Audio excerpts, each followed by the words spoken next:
ഭക്തി എന്താണെന്നുള്ളത് നമുക്ക് എല്ലാവർക്കും ഇപ്പോൾ ഓരോ ദിവസവും കഴിയുന്തോറും നമുക്ക് മനസ്സിലായിക്കൊണ്ടിരിക്കുന്ന കാര്യമാണ്. ഭാഗവതത്തിൻ്റെ സംക്ഷിപ്ത രൂപം എന്ന് പറയും. അതേപോലെ തന്നെ എല്ലാം കൊണ്ട് ഭട്ടതിരി അനുഭവിച്ച് എഴുതിയിട്ടുള്ള ഒരു മഹാകാവ്യം തന്നെയാണ് നാരായണീയം. പിന്നെ ഇന്ന് നമുക്കത് പറഞ്ഞു തരാൻ വന്നിരിക്കുന്ന ശോഭിച്ചാൽ നമ്മളൊരു 4 മാസത്തിനുള്ളിൽ ഭഗവാൻ ഒരാളെ അന്ന് കഴിഞ്ഞ ഉടനെ 2-3 ആളുകൾ പറഞ്ഞ് നമുക്കത് പഠിക്കണം, നമുക്കൊന്നും ഒരു ഐഡിയ പോലും ഇല്ല. ഭഗവാനായിട്ട് തന്നെ ശോഭിച്ചേച്ചിയെ കൊണ്ടു തന്നു. ഞാൻ ശോഭിച്ചേച്ചിയെക്കുറിച്ച് പറയുകയാണെങ്കിൽ ശോഭിച്ചേച്ചി ഇരിക്കുന്ന മുമ്പേ പരിചയമുള്ളതാണ്, ഞങ്ങൾ അയൽവാസികളാണ്. ശോഭിച്ചേച്ചി കൂടി ഒരു കാരണമാണ് നമ്മളെയൊക്കെ ആത്മീയ പാതയിലേക്ക് കൊണ്ടുപോകാൻ. ശോഭിച്ചേച്ചി അറിഞ്ഞോ അറിയാതെയാണത്. 2012 കാവിപ്പാട് ഒരു ചെറിയൊരു സ്ഥലമാണ് എൻ്റെ ഗ്രാമം, കുഗ്രാമമാണ്.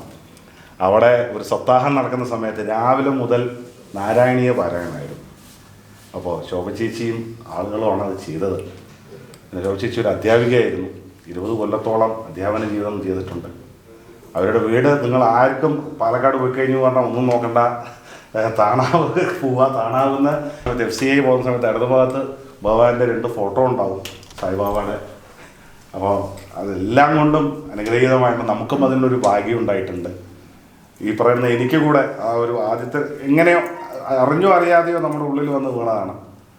അപ്പോൾ ശോഭചേച്ചി അസലായിട്ട് അതിനെക്കുറിച്ച് പറയും. ലളിതാ സഹസ്രനാമത്തിനെ കുറിച്ചായിക്കോട്ടെ, എല്ലാ ഗ്രന്ഥങ്ങളെക്കുറിച്ചും പാണ്ഡിത്യവും അറിവും എല്ലാം ജ്ഞാനവും എല്ലാം ഉണ്ട്. അപ്പോൾ ഇന്ന് ശോഭചേച്ചിയാണ് നമുക്ക് പറഞ്ഞു തരുന്നത്. അപ്പോൾ എല്ലാവർക്കും വേണ്ടി ശോഭചേച്ചീനെ ഭഗവാന്റെ ഗുരുർബ്രഹ്മ ഗുരുർവിഷ്ണു ഗുരുർദേവോ മഹേശ്വര ഗുരു സാക്ഷാത് പരബ്രഹ്മ തസ്മൈ ശ്രീ ഗുരവേ നമഃ. ഓം ഗം ഗുരുഭ്യോ നമഃ. ഓം ഗം ഗണപതയേ നമഃ. ഓം സം സരസ്വത്യേ നമഃ. ഓം നമോ നാരായണായ. ഓം നമോ ഭഗവതേ വാസുദേവായ. ഓം നമഃ ശിവായ. ഓം സ്വാമി ശരണമയ്യപ്പ. ഓം സർവമംഗളമംഗല്യേ ശിവേ സർവാർത്ഥസാധികേ ശരണ്യം ത്രയംബകേ ഗൗരി നാരായണി നമോസ്തുതേ. ഓം ഭജത്വേ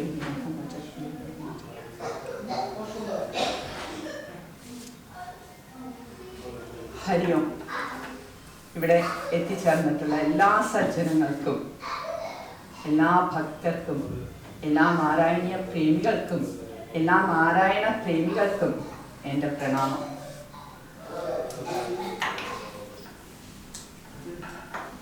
ഈ ഗൾഫ് നാടിനും തിരക്കേറിയ ജോലി തിരക്കിൻ്റെ ഇടയിലും ആധ്യാത്മികമായിട്ടുള്ള കാര്യങ്ങൾക്കായിട്ട് സമയം കണ്ടെത്തുക എന്നുള്ളത് എല്ലാവർക്കും സാധിക്കില്ല. അതിന് ഈശ്വരൻ സെലക്ട് ചെയ്തവർക്ക് മാത്രമേ, ഭഗവാൻ തന്നെ അവരെ സെലക്ട് ചെയ്യണം. ഇന്ന ആൾക്കാർക്കൊക്കെ അത് സാധിക്കുള്ളൂ. ഭഗവാന്റെ പൂർണ്ണ അനുഗ്രഹമുള്ളവർക്ക് മാത്രമേ സാധിക്കുള്ളൂ. ജീവിതത്തിലും നമ്മൾ നേടാൻ ശ്രമിക്കേണ്ടത് ആ ഭഗവാന്റെ അനുഗ്രഹം തന്നെയാണ്. അതിലുപരി വേറൊന്നുമില്ല. ഭഗവാന്റെ അനുഗ്രഹം ഉണ്ടായിക്കഴിഞ്ഞാൽ ബാക്കി എല്ലാം തന്നെ ഉണ്ടായിക്കോളൂ. ആ സത്യം പലർക്കും മനസ്സിലാവണില്ല. ബാക്കിയെല്ലാം നമുക്ക് വേഗം നേടാം. ഈശ്വരീയ കാര്യങ്ങൾ കുറെ വയസ്സായിട്ട് ചെയ്യാമെന്നുള്ളൊരു ചിന്തയാണ് എല്ലാവർക്കും ഉണ്ടാവുക പലപ്പോഴും. അപ്പോൾ ഈ വയസ്സായിട്ട് ഈശ്വരനെ നോക്കാൻ നമുക്ക് പറ്റില്ല, ഭഗവാന്റെ കാര്യങ്ങൾക്ക് തിരിയാൻ നമുക്ക് പറ്റില്ല. വയസ്സാവുമ്പോൾ ശരീരം ശോഷിക്കും, ശാരീരികമായിട്ടുള്ള ബുദ്ധിമുട്ടുണ്ടാവും. കണ്ണ്, ചെവി, പല്ല് ഇതൊക്കെ പതുക്കെ പണി മുടക്കി തുടങ്ങും. അപ്പം നമുക്ക് വിചാരിച്ച പോലെ ഒന്നിനും സാധിക്കില്ല, ഇരിക്കാൻ സാധിക്കില്ല, നിൽക്കാൻ സാധിക്കില്ല, അങ്ങനെയുള്ളൊരവസ്ഥയാവും. അപ്പം പിന്നെ എവിടുന്ന നമ്മൾ ഭഗവാനെ ശ്രദ്ധിക്കാൻ പോണത്, അല്ലെങ്കിൽ ഭഗവാന്റെ കാര്യങ്ങൾക്കായിട്ട് പോകാൻ പോണത്? സാധിക്കില്ല. അപ്പോൾ നല്ല സമയത്ത് തന്നെ ഇത് നമ്മുടെ ജീവിത ലക്ഷ്യമാണ് എന്ന് കരുതി ഞങ്ങൾ ജോലിയൊന്നും ചെയ്യണ്ടേ, എപ്പോഴും ഞങ്ങൾ ഇങ്ങനെ ഭഗവാനെ വിചാരിച്ചിരുന്നാൽ മതിയോ എന്ന് ചോദിച്ചാൽ അങ്ങനെയല്ല ഉദ്ദേശിക്കുന്നത്. നമ്മൾ ജോലി ചെയ്യണം. നമ്മൾ ജോലി ചെയ്യുന്നത് എന്തുകൊണ്ടാണ്? നമുക്ക് കർമ്മേന്ദ്രിയങ്ങളുണ്ട്, ജ്ഞാനേന്ദ്രിയങ്ങളുണ്ട്, ബുദ്ധിയുണ്ട്. അപ്പം നമ്മൾ നമ്മുടെ കർമ്മേന്ദ്രിയങ്ങൾ എല്ലാവർക്കും അറിയാമെന്ന് വിചാരിക്കുന്നു. ഇല്ലേ, കയ്യ്, കാല്, വായു, ഉപസ്ഥം, വാക്ക്, ഇതൊക്കെ കർമ്മേന്ദ്രിയങ്ങൾ. ഇനി ജ്ഞാനേന്ദ്രിയങ്ങൾ കണ്ണ്, മൂക്ക്, നാക്ക്, ത്വക്ക്, ചെവി, ഇതൊക്കെ ജ്ഞാനേന്ദ്രിയങ്ങൾ. പിന്നെ നമുക്ക് ബുദ്ധിയുണ്ട്. അപ്പം ഇതൊക്കെ വെച്ചിട്ട് നമുക്ക് ജോലി ചെയ്യാം. അപ്പം നമ്മുടെ മനസ്സ് ഭഗവാനിൽ അർപ്പിക്കണം. മനസ്സിൽ ഭഗവാനായിരിക്കണം. എപ്പോഴും മനസ്സ് ഭഗവാന്റെ നേരെ തിരിക്കാനായിരിക്കണം നമ്മളുടെ ഓരോരുത്തരുടെയും ശ്രമം. അപ്പോൾ അതിനൊരു വിഷമമില്ല. അപ്പോൾ മനസ്സില്ലാതെ നമുക്ക് ജോലി മര്യാദയ്ക്ക് ചെയ്യാൻ പറ്റുമോ എന്നാണ് ചോദിക്കുന്നതെന്നുണ്ടെങ്കിൽ തീർച്ചയായിട്ടും സാധിക്കും. നമ്മളൊക്കെ ഓരോരുത്തരും ഓരോ ജോലി ചെയ്യുമ്പോൾ മനസ്സ് വേറെ വല്ലതും ആയിരിക്കും. ഇപ്പം തന്നെ ഇവിടെ ഇരിക്കുമ്പോൾ ചിലരുടെ മനസ്സൊക്കെ വേറെ പല കാര്യങ്ങളിലും ആയിരിക്കും. ഞാൻ പറയില്ല, കാരണം അത് അങ്ങനെയാണ്. മനസ്സിന് പുറകിൻ്റെ സ്വഭാവം അതൊരു ഭാഗത്ത് ഇരിക്കില്ല, അത് ഓടിക്കളിച്ചുകൊണ്ടിരിക്കും ഇങ്ങനെ. അപ്പം എന്താ വേണ്ടത്? അപ്പം മനസ്സിനെ ഭഗവാനിലേക്ക് നമ്മൾ തിരിക്കണം. ആ ഒരു തിരിക്കലാണ് നമ്മുടെ ജീവിതത്തിലെ ലക്ഷ്യത്തിൻ്റെ ആദ്യത്തെ കാൽവയ്പ്. അപ്പം മനസ്സ് ഭഗവാനിലേക്ക് തിരിഞ്ഞു കഴിഞ്ഞാൽ പിന്നെ നമ്മൾ രക്ഷപ്പെട്ടു. പിന്നെ നമുക്ക് വേണ്ട കാര്യങ്ങളൊക്കെ നമ്മുടെ മുന്നിലേക്ക് ഭഗവാൻ എത്തിക്കും. നമ്മൾ അന്വേഷിച്ച് പോകേണ്ട കാര്യമില്ല. മനസ്സ് മാത്രമേ ഭഗവാന് വേണ്ടുള്ളൂ. പക്ഷെ നമ്മളാരും അത് കൊടുക്കാൻ തയ്യാറില്ല. അതാണ് നമുക്ക് ജീവിതത്തിൽ വരുന്ന ബുദ്ധിമുട്ടുകൾക്കൊക്കെ കാരണം. അപ്പോൾ മനസ്സ് ഭഗവാനിലേക്ക് ഉറപ്പിക്കാൻ നോക്കുക. ഇപ്പോഴാണെങ്കിലും മനസ്സ് ഭഗവാനിലേക്ക് തന്നെ വെക്കാൻ നോക്കുക. അത് തന്നെയാണ് ഭക്തി എന്ന് പറയുന്നത്. പ്രേമപൂർവം ഭഗവാനിലേക്ക് മനസ്സിനെ ഡൈവേർട്ട് ചെയ്യുന്നതിനെയാണ് ഭക്തി എന്ന് പറയുന്നത്. ഇനി ഭക്തി കഴിയുമ്പോൾ ആ ഭക്തി നമുക്ക് ഭഗവാനിലേക്ക് മനസ്സ് തിരിഞ്ഞു കഴിഞ്ഞാൽ പിന്നെ നേരെ നമുക്ക് ഉപാസനയിലേക്ക് ഇറങ്ങാൻ പറ്റും. ഉപാസന എന്ന് പറയുമ്പോൾ ഉപാസന ഭഗവാന്റെ അടുത്തിരിക്കുക എന്നുള്ളതാണ് ഉപാസന. എന്ന് വെച്ചിട്ടുണ്ടെങ്കിൽ ഭഗവാന്റെ കൂടെ ഇരിക്കുക. ഭഗവാൻ എവിടെയാ? നമ്മുടെ മനസ്സിലാണ്. അപ്പോൾ നമ്മുടെ മനസ്സോട് ചേർന്ന് ഭഗവാന്റെ കൂടെ ഇരിക്കൽ തന്നെയാണ് ഉപാസന എന്ന് പറയുന്നത്. അപ്പോൾ അതിന് നമുക്കങ്ങനെ പെട്ടെന്ന് സാധിക്കില്ല. അപ്പോൾ എന്ത് വേണം?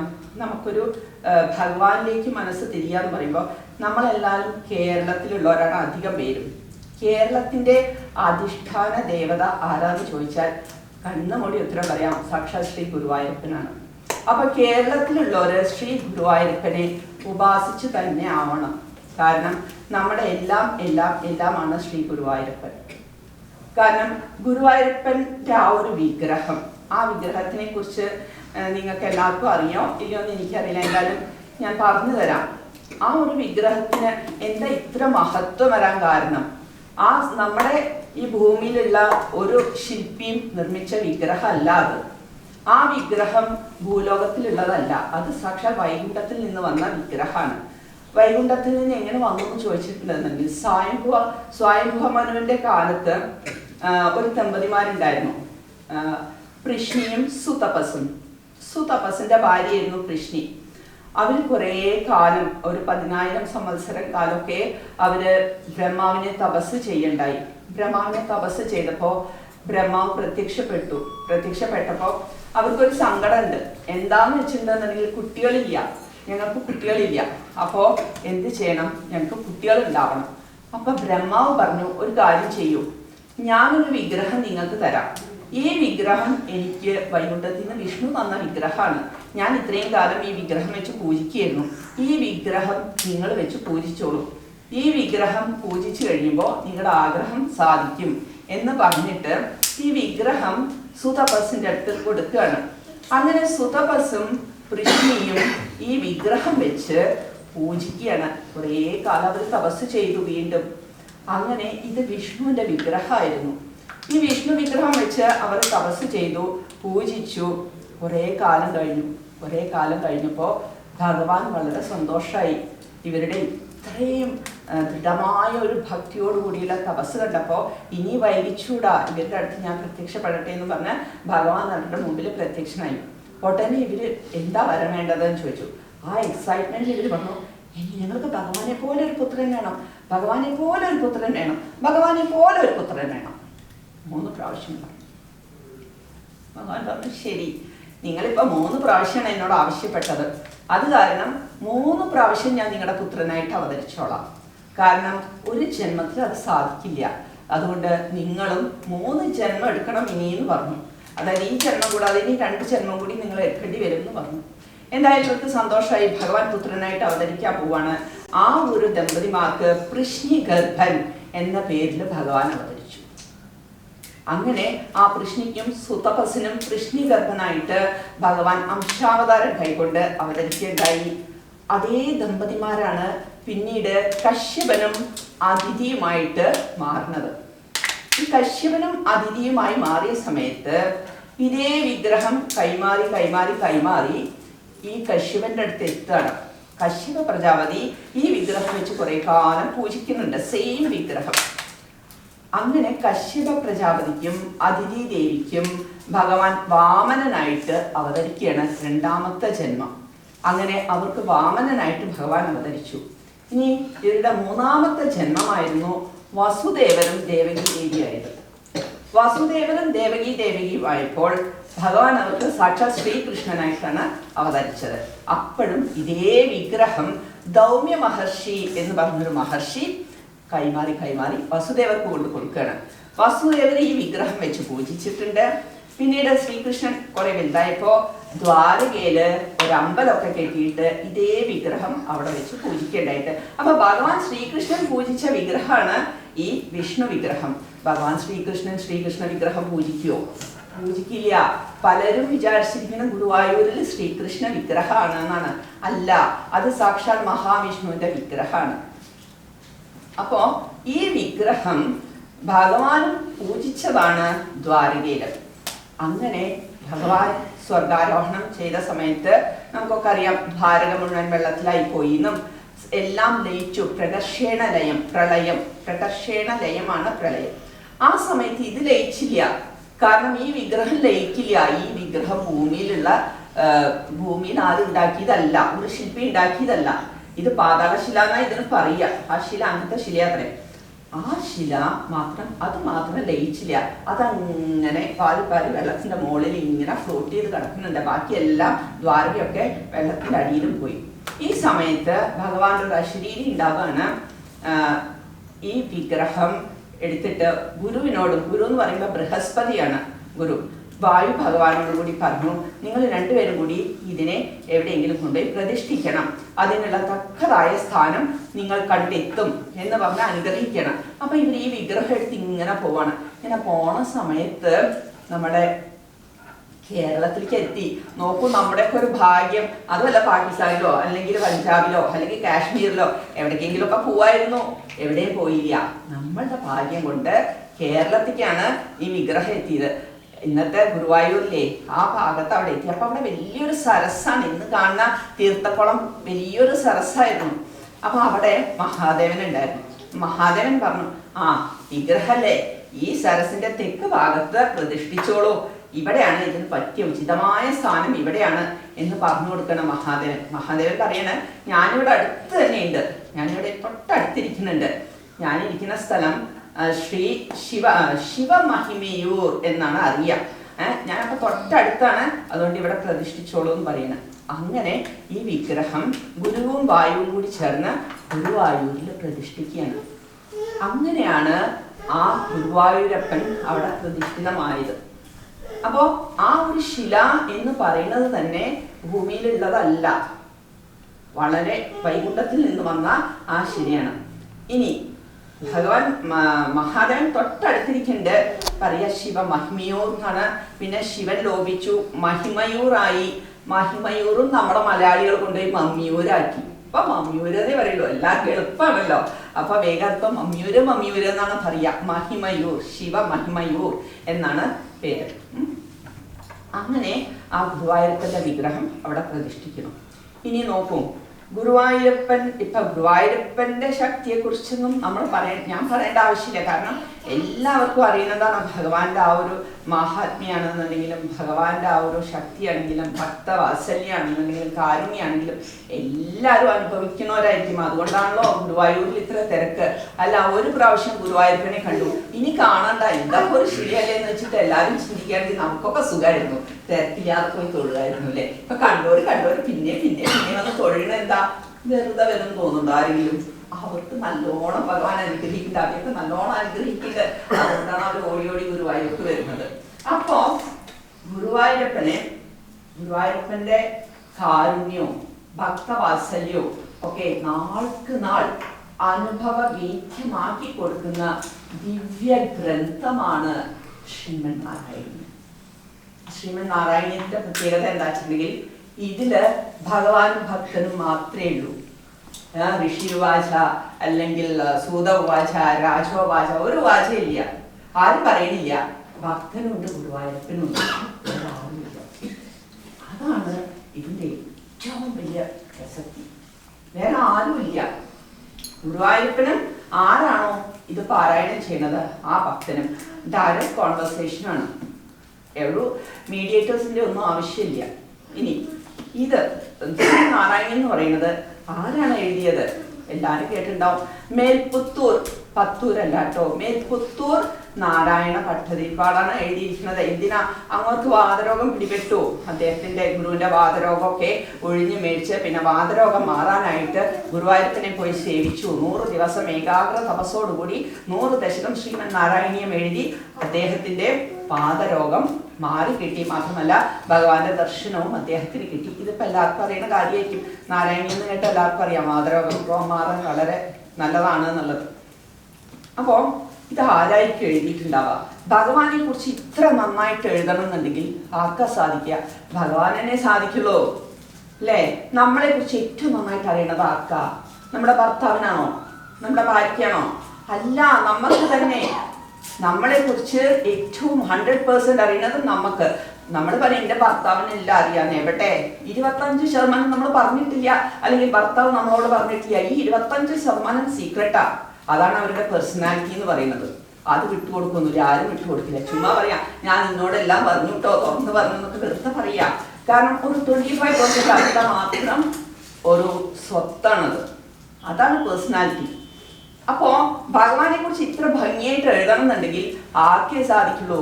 ഭട്ടതിരിപ്പാടൊന്നും സാധിക്കില്ല, ഭഗവാന് തന്നെ സാധിക്കുള്ളൂ. അപ്പൊ ഈ ഭട്ടതിരിപ്പാട് ആരായിരിക്കും എന്ന് ചോദിച്ചു കഴിഞ്ഞാൽ സാക്ഷാൽ ശ്രീ വ്യാസ ഭഗവാനാണ്. സനാതന ധർമ്മത്തിന്റെ അടിസ്ഥാന ഗുരുവായിട്ടുള്ള സാക്ഷാൽ ശ്രീ വ്യാസ ഭഗവാൻ തന്നെയാണ് മേൽപുത്തൂർ നാരായണ ഭട്ടതിരിപ്പാടായിട്ട് ഭാരതത്തിലെ നീളാ നദിക്കരയില് വന്ന് അവതരിച്ചത്. അപ്പോ വേറെ ആരുമല്ല. ഇത് എങ്ങനെ മനസ്സിലായി എന്ന് ചോദിച്ചിട്ടുണ്ടെങ്കിൽ ഭഗവാൻ ഒരവങ്കര ഇല്ലത്തിൽ നിന്ന് നാരായണീയ മാഹാത്മ്യം എന്ന് പറഞ്ഞൊരു ഗ്രന്ഥം കണ്ടെടുക്കണ്ടായിട്ട് അതിൽ വളരെ വ്യക്തമായിട്ട് പറഞ്ഞിട്ടുണ്ട്. ഭഗവാൻ വ്യാസനോട് പറയണം, വ്യാസഭഗവാനോട് പറയണം, ഒരു കാര്യം ചെയ്യണം വ്യാസ, കലികാലാണ് വരാൻ പോണത്. കലികൽമഷങ്ങളെ കൊണ്ട് ആളുകൾ വളരെയധികം ബുദ്ധിമുട്ടും. അപ്പോ അവർക്ക് അതൊന്നൊന്ന് നിവർത്തിക്കാനായിട്ട് ആ ദുഃഖങ്ങളിൽ നിന്നും ദുരിതങ്ങളിൽ നിന്നും ഒരു നിവാരണത്തിനായിക്കൊണ്ട് ഭാഗവതം അവർക്ക് 7 ദിവസമൊന്നും പോയി ശ്രമിക്കാൻ സാധിക്കില്ല. 18,000 ശ്ലോകങ്ങളാണ് ഭാഗവതത്തിലുള്ള ശ്രീമദ് ഭാഗവതത്തില്. അപ്പോൾ അവർക്ക് പെട്ടെന്ന് മനസ്സിലാക്കുന്ന പോലെയുള്ള ഒരു ഗ്രന്ഥം നീ രചിക്കണം. കാരണം അത് അവര് ഉപാസിച്ചിട്ട് എന്നെ സേവിച്ചിട്ട് കലിയുടെ കൽമഷങ്ങളിൽ നിന്നും അവര് വിമുക്തരാവട്ടെ, മാത്രമല്ല അവരുടെ ജന്മസാഫല്യം അവർ നേടട്ടെ എന്നാണ് ഭഗവാൻ വ്യാസഭഗവാനോട് പറയുന്നത്. ഈ വ്യാസഭഗവാനാണ് നാരായണ ഭട്ടതിരിപ്പാടായിട്ട് അവതരിച്ചിരിക്കുന്നതും ശ്രീമൻ നാരായണീയം എഴുതിയിരിക്കുന്നത്, രചിച്ചിരിക്കുന്നത്. അപ്പോ അത് വേറൊരു കാര്യം. ഇനി നോക്കാം, ഈ ശ്രീമൻ നാരായണീയം ശ്രീമദ് ഭാഗവതത്തിന്റെ സംക്ഷിപ്ത രൂപമാണ്. 18,000 ശ്ലോകങ്ങളാണ് ശ്രീമദ് ഭാഗവതത്തിലുള്ളത്. ഈ 18,000 ശ്ലോകങ്ങളെ കേവലം 1034 ശ്ലോകങ്ങളിലേക്കാക്കിയിട്ടാണ് ചുരുക്കിയിരിക്കുന്നത്. അപ്പോ ഇതിന്റെ പദവിന്യാസം അതിശക്തമാണ്. ഈ ശക്തമായിട്ടുള്ള പദവിന്യാസം, മന്ത്രശക്തി, അത് തന്നെയാണ് ഓരോരുത്തരുടെയും രോഗങ്ങളെ പെട്ടെന്ന് ഭേദമാക്കി കൊടുക്കുന്നത്. നമ്മൾ പറയും ഇന്ന ദശകം വായിച്ചോളൂ, ഇന്ന മന്ത്രം ചൊല്ലിക്കോളൂ, രോഗം ഭേദമാവും എന്നൊക്കെ പറയുമ്പോൾ അതിൻ്റെ കാര്യം ഇതാണ്. ഇതിലെ ഓരോ ശ്ലോകങ്ങളും മന്ത്രമാണ്. ആ മന്ത്രം ഭക്തിയോട് കൂടിയിട്ട് നമ്മൾ വായിക്കുകയാണെന്നുണ്ടെങ്കിൽ അതിൻ്റെതായിട്ടുള്ള എന്തുണ്ടാവും? ഗുണം. നാരായണീയം എന്ന് പറയുന്നത് സത്യത്തില് എന്താണ് ചോദിച്ചു കഴിഞ്ഞിട്ടുണ്ടെങ്കിൽ ഒരു പുഷ്പമാണ്. ഇവിടെ ചോദിക്കുകയാണെങ്കിൽ ഒരു പുഷ്പമാണ് നാരായണീയം. ആ പുഷ്പത്തിന് നല്ല സൗരഭ്യമുണ്ട്. അപ്പോൾ ചില ഉപാസകരൊക്കെ എന്താ ചെയ്യുക? ആ സൗരഭ്യം ഇങ്ങനെ നുകർന്ന് അനുഭൂതി നേടുന്നു. അതായത് പുഷ്പത്തിന്റെ സൗരഭ്യം നുകരാന്ന് പറയുമ്പോൾ നാരായണി ഇങ്ങനെ പാരായണം ചെയ്തിട്ട് തുടരെ നിരന്തരം പാരായണം ഇങ്ങനെ ചെയ്തു പോകുമ്പോൾ നല്ലൊരു അനുഭൂതി അവർക്ക്.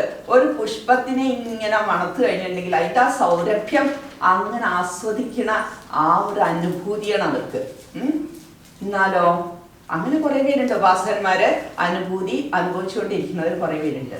ഇനി ആ പുഷ്പത്തിന്റെ ഉള്ളിലേക്ക് ആഴത്തിലിറങ്ങി ചെന്നാലോ നല്ല മധുരമുള്ള തേന് കിട്ടില്ലേ? പുഷ്പത്തിന്റെ ഉള്ളിലേക്ക് പോയി കഴിഞ്ഞാൽ നല്ല മധുരമുള്ള തേന് കിട്ടും. ഇതേപോലെ ഈ നാരായണ ശ്ലോക പുഷ്പങ്ങളുടെ ഉള്ളിലേക്ക് ആഴ്ന്നിറങ്ങി പോയി കഴിഞ്ഞു കഴിഞ്ഞാൽ നമ്മൾക്കും ആനന്ദത്തിന്റെ പരമാനന്ദത്തിന്റെ അനുഭൂതി അനുഭവിക്കാൻ സാധിക്കും. എങ്ങനെ? ആ തേൻ നുകർന്നിട്ട്. എന്താണ് തേൻ? തേൻ സാക്ഷാൽ ഗുരുവായൂരപ്പൻ തന്നെ. ആ ഗുരുവായൂരപ്പനായിട്ടുള്ള ഐക്യം അനുഭവിച്ചുകൊണ്ട് ആ ആനന്ദത്തിന്റെ അനുഭൂതി, പരമാനന്ദത്തിന്റെ അനുഭൂതി, സാന്ദ്രാനന്ദം നമ്മൾക്കേവർക്കും അനുഭവവേദ്യമാവും.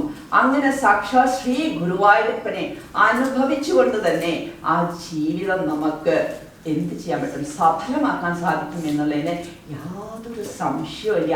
അനുഭവത്തിന്റെ വെളിച്ചത്തിൽ തന്നെയാണ് ഇവിടെ ഇരുന്ന് സംസാരിക്കുന്നത്. കാരണം നാരായണീയം പെട്ടെന്ന് ചോദിച്ചാൽ ഇത് എന്താ ചോദിച്ചാൽ ചിലപ്പോ പറയും ഞാൻ നാരായണിയോ അത് കൽപ്പവൃക്ഷാണ്. എന്ത് ചോദിച്ചാലും കിട്ടും. എത്രയോ പേർക്ക് കുട്ടികളുണ്ടാവണില്ല, ഉപാസിച്ചോളൂ നാരായണീയം. കുട്ടികളുണ്ടാവണു, ജോലി കിട്ടിയിട്ടില്ല, ഉപാസിച്ചോളൂ നാരായണീയം. എഴുതിക്കോളൂ, ഇന്ന ദശ വരുന്ന എഴുതൂ, ജോലി കിട്ടുന്നുണ്ട്. ഇങ്ങനെ എത്ര എത്ര എത്ര ഇതൊന്നുമല്ല, ഇതിനും വലിയ വലിയ സംഭവങ്ങളാണ് നടന്നുകൊണ്ടിരിക്കുന്നത്. അപ്പം നാരായണത്തിനെ പറ്റി പറയാൻ പോയാൽ 2 മണിക്കൂറൊന്നും അധ്യാപിക ശരിക്ക്. എങ്കിലും ഞാൻ വളരെ ചുരുക്കി നിങ്ങളോട് പറഞ്ഞു തരികയാണ്. നാരായണീയം എന്ന് പറഞ്ഞു കഴിഞ്ഞെങ്കിൽ ദിവ്യ ഔഷധമാണ്.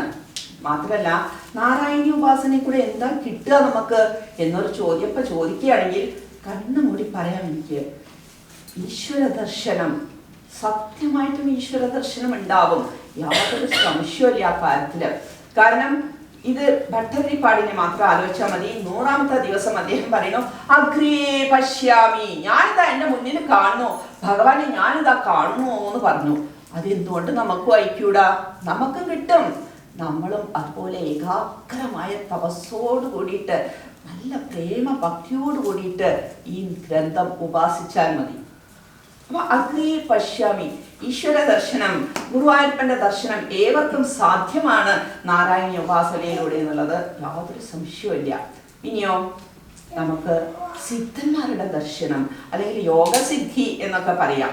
കാരണം ഇവിടെ 100ാമത്തെ ദശകത്തില് നിങ്ങൾ വായിച്ചിട്ടുണ്ടാവും, ഭട്ടതിരിപ്പാട് 100ാമത്തെ ദിവസം കാണുകയാണ് ഭഗവാന്റെ ചുറ്റും നിൽക്കുന്നു ഉപനിഷത് സുന്ദരിമാരായിട്ടുള്ള ഗോപശ്രീകള്, നാരദാദികളായിട്ടുള്ള നാരദ മഹർഷി, ശുഗബ്രഹ്മർഷി, വ്യാസഭഗവാൻ, അതുപോലെ സനകാദി മുനിമാര് തുടങ്ങിയുള്ള യോഗികളെയൊക്കെയാണ് കാണുന്നത്. പിന്നെ അപ്പൊ അതൊക്കെ നമുക്ക് വായിക്കൂടെ? നമുക്കും കിട്ടില്ലേ? തീർച്ചയായിട്ടും യോഗസിദ്ധി അല്ലെങ്കിൽ ഈ സിദ്ധന്മാരുടെ ഒക്കെ ഈ യോഗീശ്വരന്മാരുടെ ഒക്കെ ദർശനം നമുക്ക് തീർച്ചയായിട്ടും സാധ്യമാണ്.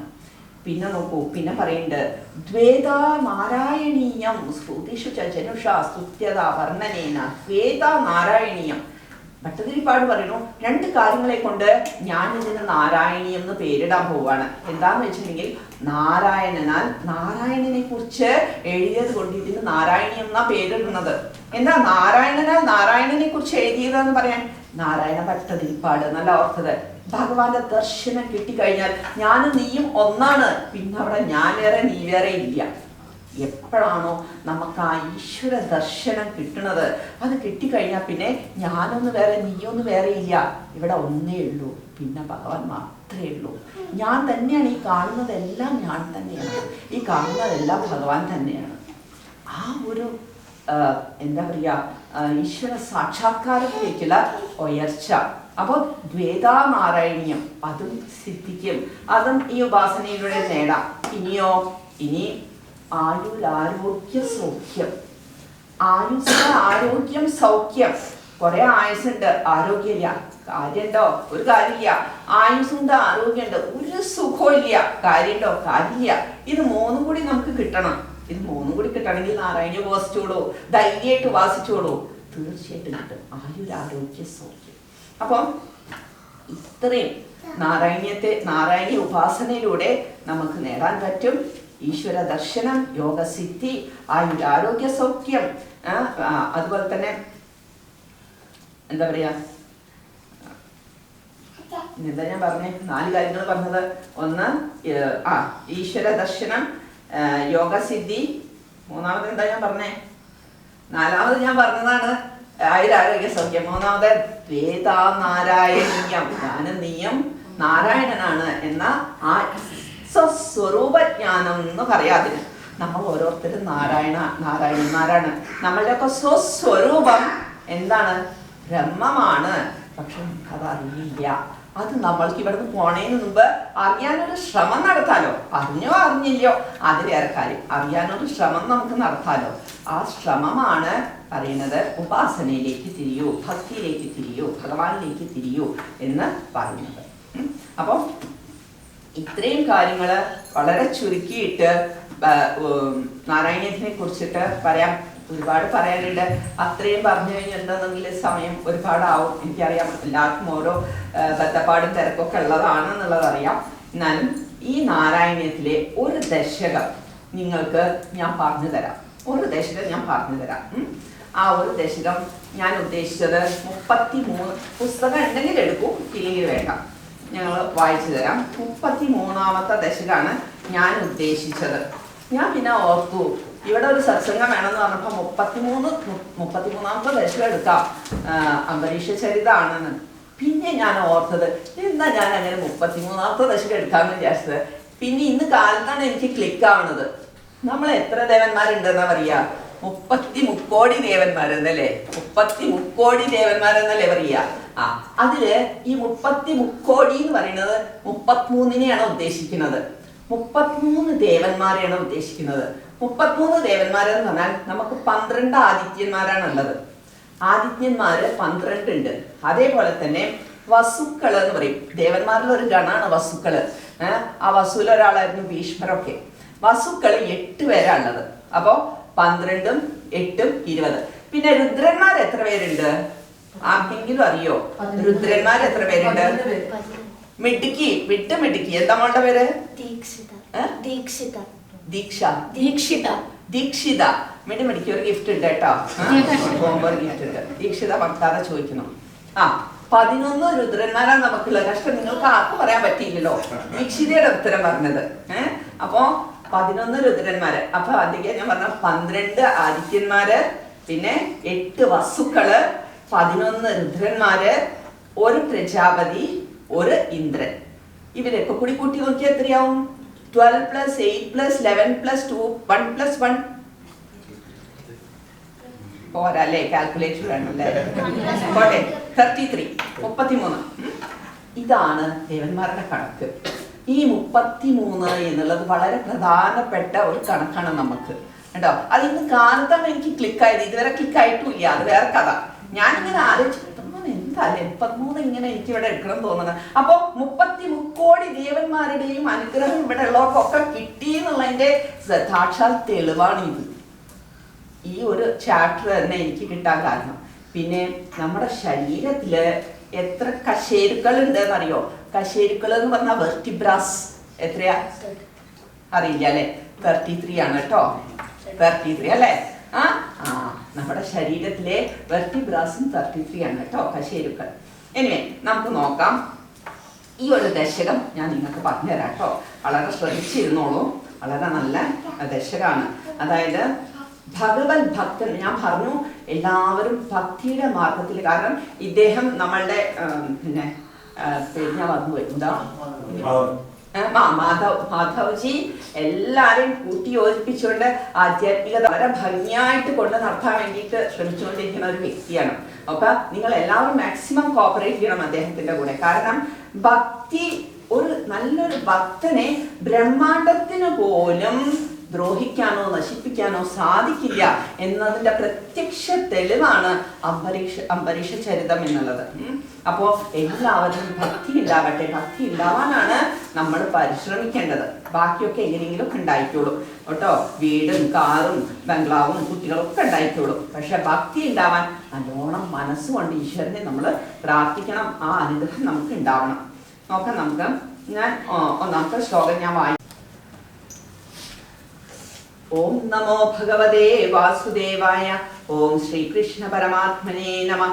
ഓം വൈവസ്വതാക്യമനുപുത്രന ഭാഗജാത നാഭാഗനാമക നരേന്ദ്ര സുതോംബരീഷ സപ്താർണവാവൃതമഹീതൈതോഭിരേമേ ത്വത്സംഗിഷു ത്വയി ച മഗ്നമനാസദൈവ. ओम नमो भगवते वासुदेवाय. ओम श्री कृष्ण परमात्मने नमः. ओम वैवस्वताख्यमनुपुत्र नभागजाता नाभागनामक नरेन्द्रसुतोम्बरीश सप्तार्णवावृतमहीदयितोभिरेमे त्वत्सङ्गिषु त्वयि च मग्नमनासदैव. വൈവസ്വതാഖ്യ മനുപുത്രന ഭാഗജാത. വൈവസ്വത മനുവിന്റെ, വൈവസ്വതൻ എന്ന പേരായിട്ട് ഒരു മനു എന്ന് പറയും കേട്ടോ. ഒരു മനുവിന്റെ ഒരു മന്വന്തരകാലം ഇരിക്കുന്ന ആളാണ് മനു, ഭരിക്കുന്ന ആളാണ് മനു. അപ്പോ മനുവിന്റെ, വൈവസ്വതൻ എന്ന് പറഞ്ഞ മനുവിന്റെ പുത്രനായിരുന്നു നഭാഗൻ. ഈ നഭാഗന്റെ പുത്രനായിരുന്നു നാഭാഗൻ. നാഭാഗന്റെ പുത്രനായിരുന്നു അംബരീഷൻ. ഓക്കെ, അപ്പൊ വൈവസ്വത മനുവിന്റെ പുത്രനായിരുന്നു നഭാഗൻ, നഭാഗന്റെ പുത്രനായിരുന്നു നാഭാഗൻ, നാഭാഗന്റെ പുത്രനായിരുന്നു അംബരീഷൻ. അപ്പോ ഈ അംബരീഷൻ ഭഗവാന്റെ അടുത്ത് നിന്ന് എത്ര ദൂരം ഉണ്ടെന്നറിയോ? നമുക്കറിയാം, ഭഗവാന്റെ നാഭികമലത്തിലാണ് ആരുണ്ടായത്? ബ്രഹ്മാവ്. ബ്രഹ്മാവ്. അപ്പൊ ഭഗവാന്റെ നാഭികമലത്തിൽ നിന്ന് ബ്രഹ്മാവ് ഉണ്ടായി. ബ്രഹ്മാവിന്റെ പുത്രനാണ് മരീചി മഹർഷി. മരീചി മഹർഷിയുടെ പുത്രനാണ് കശ്യപ പ്രജാപതി. കശ്യപ പ്രജാപതിയുടെ പുത്രനാണ് വിവസ്വാൻ എന്ന് പറയും. ഈ വിവസ്വാന്റെ പുത്രനാണ് വൈവസ്വതൻ. വൈവസ്വതന്റെ പുത്രനാണ് നഭാഗൻ. നഭാഗന്റെ പുത്രനാണ് നാഭാഗൻ. നാഭാഗന്റെ പുത്രനാണ് അംബരീഷൻ. ഓക്കെ, അപ്പൊ ഭഗവാനിൽ നിന്ന് ഏകദേശം ഒരു 8ാമത്തെ താവളാണെന്ന് വെച്ചിട്ടുണ്ടെങ്കിൽ ചെറുപ്പത്തില് ഗുരുകുലത്തിൽ കൊണ്ട് ചേർത്തു അച്ഛനും. അപ്പൊ നമ്മൾ അംബരീഷിന്റെ കഥയാണ് പഠിക്കാൻ പോണത്. അംബരീഷിന്റെ കഥ പറയാൻ പോണതിന് മുമ്പ് അംബരീഷിന്റെ അച്ഛൻ എങ്ങനെ ഉണ്ടായിരുന്നു? ഈ അച്ഛന്റെ മോനാണ് കേട്ടോ എന്നൊക്കെ പറയില്ലേ. അപ്പൊ അംബരീഷിന്റെ അച്ഛൻ എങ്ങനെ ഉണ്ടായിരുന്നു എന്ന് നമുക്ക് നോക്കാം കേട്ടോ. അച്ഛൻ എത്ര അനുഗ്രഹം നേടിയ ആളാണെന്ന് നോക്കാം നമുക്ക്. അപ്പോ ഈ നാഭാഗൻ പഠിക്കാൻ പോയി, ഗുരുകുലത്തിൽ പഠിക്കാൻ പോയ സമയത്ത് വേറെ കുറച്ച് ബ്രദേഴ്സ് ഉണ്ട് നാഭാഗന്. ആ ബ്രദേഴ്സും ഒക്കെ കൂടി എന്ത് ചെയ്തു വെച്ചാൽ ഇവരുടെ സ്വത്ത് മുഴുവൻ ഭാഗിച്ചെടുത്തു. ഇനി നാഭാഗനൊന്നും തിരിച്ചു വരില്ല, അവൻ അങ്ങനെ നൈഷ്ഠിക ബ്രഹ്മചാരിയായിട്ട് പൊയ്ക്കോളും എന്നും പറഞ്ഞിട്ട് ആ സ്വത്ത് മുഴുവൻ ഭാഗിച്ചെടുത്ത സമയത്ത് നാഭാഗൻ പഠിത്തമൊക്കെ കഴിഞ്ഞ് തിരിച്ചു വന്നു ഗുരുകുലത്തിൽ നിന്ന് വന്നപ്പോ നോക്കിയപ്പോ ഒന്നുമില്ല. അപ്പൊ ചോദിച്ചു, അച്ഛ എന്താ ഒന്നുമില്ല ഇവിടെ? എനിക്കൊന്നുമില്ലേ, എല്ലാം ഭാഗിച്ചെടുത്ത് പോയിരിക്കണമല്ലോ എന്ന് പറഞ്ഞു അച്ഛനോട്. അപ്പൊ ബ്രദേഴ്സ് പറഞ്ഞു, ഞങ്ങൾ ഒന്നും ഭാഗിച്ചിട്ടില്ല, അത് അച്ഛനാണ്, അത് നീ എടുത്തോ. അച്ഛനെ ഞങ്ങൾ ഭാഗിച്ചിട്ടില്ല, അച്ഛനെ നീ എടുത്തോ എന്ന് പറഞ്ഞു. അപ്പൊ പേരക്കുട്ടി അച്ഛൻ്റെ അടുത്ത് പോയി പറഞ്ഞു, എന്താ അച്ഛൻ ഇങ്ങനെ പറയുന്നത്? അച്ഛനെ ഭാഗിച്ചിട്ടില്ല, അച്ഛനെ എടുത്തോളൂ എന്ന് പറയുന്നു. എന്താ അത് കാര്യം ചോദിച്ചപ്പോ അദ്ദേഹം പറഞ്ഞു, നഭാഗൻ പറഞ്ഞു, മോനെ, നിന്നെ എല്ലാരും കൂടി ചതിക്കുക ചെയ്തത്. നിന്റെ സഹോദരങ്ങൾ എല്ലാരും കൂടി നിന്നെ ചതിച്ചു. അവരെല്ലാരും കൂടി ചതി ചെയ്തിട്ട് സ്വത്ത് മുഴുവൻ തട്ടിയെടുത്തു. ഇനി നീ വിഷമിക്കണ്ട, നിനക്ക് ഞാനുണ്ടല്ലോ, നീ വിഷമിക്കണ്ട, ഞാനൊരു സൂത്രം പറഞ്ഞുതരാം നിനക്ക്, നീ അതുപോലെ ചെയ്തോളൂ എന്ന് പറഞ്ഞിട്ട് അച്ഛൻ പറഞ്ഞു കൊടുക്കണേ. കുറച്ച് അപ്പുറത്ത് ദൂരത്തായിട്ട് അങ്കിരസുകൾ എന്ന് പറയും. അവര് ഒരു ദേവന്മാരുടെ ഊർദ്ധ ലോകത്ത് നിന്ന് വന്ന് ചെയ്യണവരാണ്. അങ്കിരസുകൾ വന്നിട്ട് ഒരു യാഗം നടത്തുന്നുണ്ട് അവിടെ. ആ യാഗം നടത്തി കഴിയുമ്പോൾ ആ യാഗത്തില് ബാക്കി വരുന്നതെല്ലാം നിനക്ക് കിട്ടും. പക്ഷെ എന്താന്ന് വെച്ചിട്ടുണ്ടെങ്കിൽ 6 ദിവസം കൂടുമ്പോൾ ചെല്ലേണ്ട 2 മന്ത്രങ്ങൾ അവർ മറന്നുപോയി. അങ്കിരസുകൾ മറന്നുപോയി. മോൻ പോയിട്ട് ആ മന്ത്രം പറഞ്ഞു കൊടുക്കുക അവർക്ക്. അപ്പോൾ അവർ യാഗം കഴിഞ്ഞ് പോകുമ്പോൾ എല്ലാം ബാക്കി വന്നത് നിനക്ക് തരും, അതുകൊണ്ട് സുഖമായിട്ട് നമുക്ക് ജീവിക്കാമെന്ന് പറയണം. അപ്പൊ ശരി എന്ന് പറഞ്ഞിട്ട് ഈ നാഭാഗൻ അങ്ങോട്ട് പോകുമ്പോൾ അങ്കിരസുകൾ ഈ പറഞ്ഞ പോലെ തന്നെ അങ്കിരസുകൾ നല്ല ഇതൊക്കെ നടത്തിക്കൊണ്ടിരിക്കുക, അവിടെ യാഗം നടത്തിക്കൊണ്ടിരിക്കുക. അപ്പൊ അങ്കിരസുകളോട് പോയി ചോദിക്കുമ്പോൾ അവർക്ക് ഈ പറഞ്ഞ പോലെ 6 ദിവസം കൂടുമ്പോൾ പറയാനുള്ള മന്ത്രം മറന്നുപോയി. അപ്പോൾ നാഭാഗൻ പറയും, ഞാൻ പറഞ്ഞു തരാം, 6 ദിവസം കൂടുമ്പോൾ ചൊല്ലാനുള്ള മന്ത്രം സൂക്തങ്ങളൊക്കെ ഞാൻ ചൊല്ലിക്കോളാം എന്ന് പറഞ്ഞിട്ട് ആ മന്ത്രങ്ങളൊക്കെ ഇദ്ദേഹം ചൊല്ലിക്കൊടുക്കും. അങ്ങനെ യാഗം കഴിഞ്ഞു. കുറച്ച് ദിവസം കഴിഞ്ഞപ്പോൾ യാഗമൊക്കെ കഴിഞ്ഞു. അങ്കിരസുകളൊക്കെ തിരിച്ചു പോകുമ്പോൾ ധാരാളം രത്നങ്ങളും ദ്രവ്യങ്ങളും ഒരുപാട് സാധനങ്ങൾ. കാരണം ഈ നാഭാഗന്റെ എത്രയെങ്കിലും തലമുറയ്ക്ക് കഴിക്കാനുള്ള അത്രയും സാധനങ്ങൾ അവിടെ ഉണ്ട്. അതൊക്കെ നിങ്ങൾ എടുത്തോളൂ എന്ന് പറയാണ് അങ്കിരസുകൾ. അപ്പൊ നാഭാഗന് വളരെ സന്തോഷമായി. നാഭാഗന് ഇനി ഇതൊക്കെ കിട്ടിയല്ലോ, സുഖമായിട്ട് അച്ഛനെയും കൂട്ടിയിട്ട് ജീവിക്കാന്ന് വിചാരിച്ചിട്ട് ഇതെല്ലാം എടുക്കാൻ പോണ സമയത്ത് അങ്കിരസുകളൊക്കെ തിരിച്ചു പോയി. അവിടെ മഹാദേവൻ പ്രത്യക്ഷപ്പെട്ടു. മഹാദേവൻ പറഞ്ഞു, തൊട്ടുപോകരുത്, ഇതൊന്നും തൊട്ടുപോകരുത്, ഇതൊക്കെ എനിക്ക് അവകാശപ്പെട്ടതാ, യാഗത്തിൽ ബാക്കി വന്നതൊക്കെ എനിക്ക് അവകാശപ്പെട്ടതാ, നീ ആരാ എടുക്കാൻ? നിനക്ക് വിശ്വാസമില്ലെങ്കിൽ നിന്റെ അച്ഛനോട് പോയി ചോദിച്ചിട്ട് വാ, ഞാൻ അതുവരെ അവിടെ നിൽക്കാന്ന് പറയണം മഹാദേവൻ. അതെയോ, എന്നാ ശരി, ഞാൻ പോയി ചോദിച്ചിട്ട് വരാമെന്ന് പറഞ്ഞിട്ട് നാഭാഗൻ പോവാ അച്ഛൻ്റെ അടുത്തേക്ക്. അച്ഛ, മഹാദേവൻ പ്രത്യക്ഷപ്പെട്ടിട്ട് പറയണു അതൊക്കെ മഹാദേവന് അവകാശപ്പെട്ടതാണ്, എനിക്ക് അവകാശപ്പെട്ടതല്ല എന്ന് പറയണു. ആണോ അച്ഛ ചോദിച്ചു. അതേ മോനെ, അതൊക്കെ മഹാദേവന് ഉള്ളതാണ്, അത് നമുക്കല്ല, അത് മഹാദേവന് അവകാശപ്പെട്ടതാണ് നീ എന്ന് പറഞ്ഞു കൊടുക്കണം.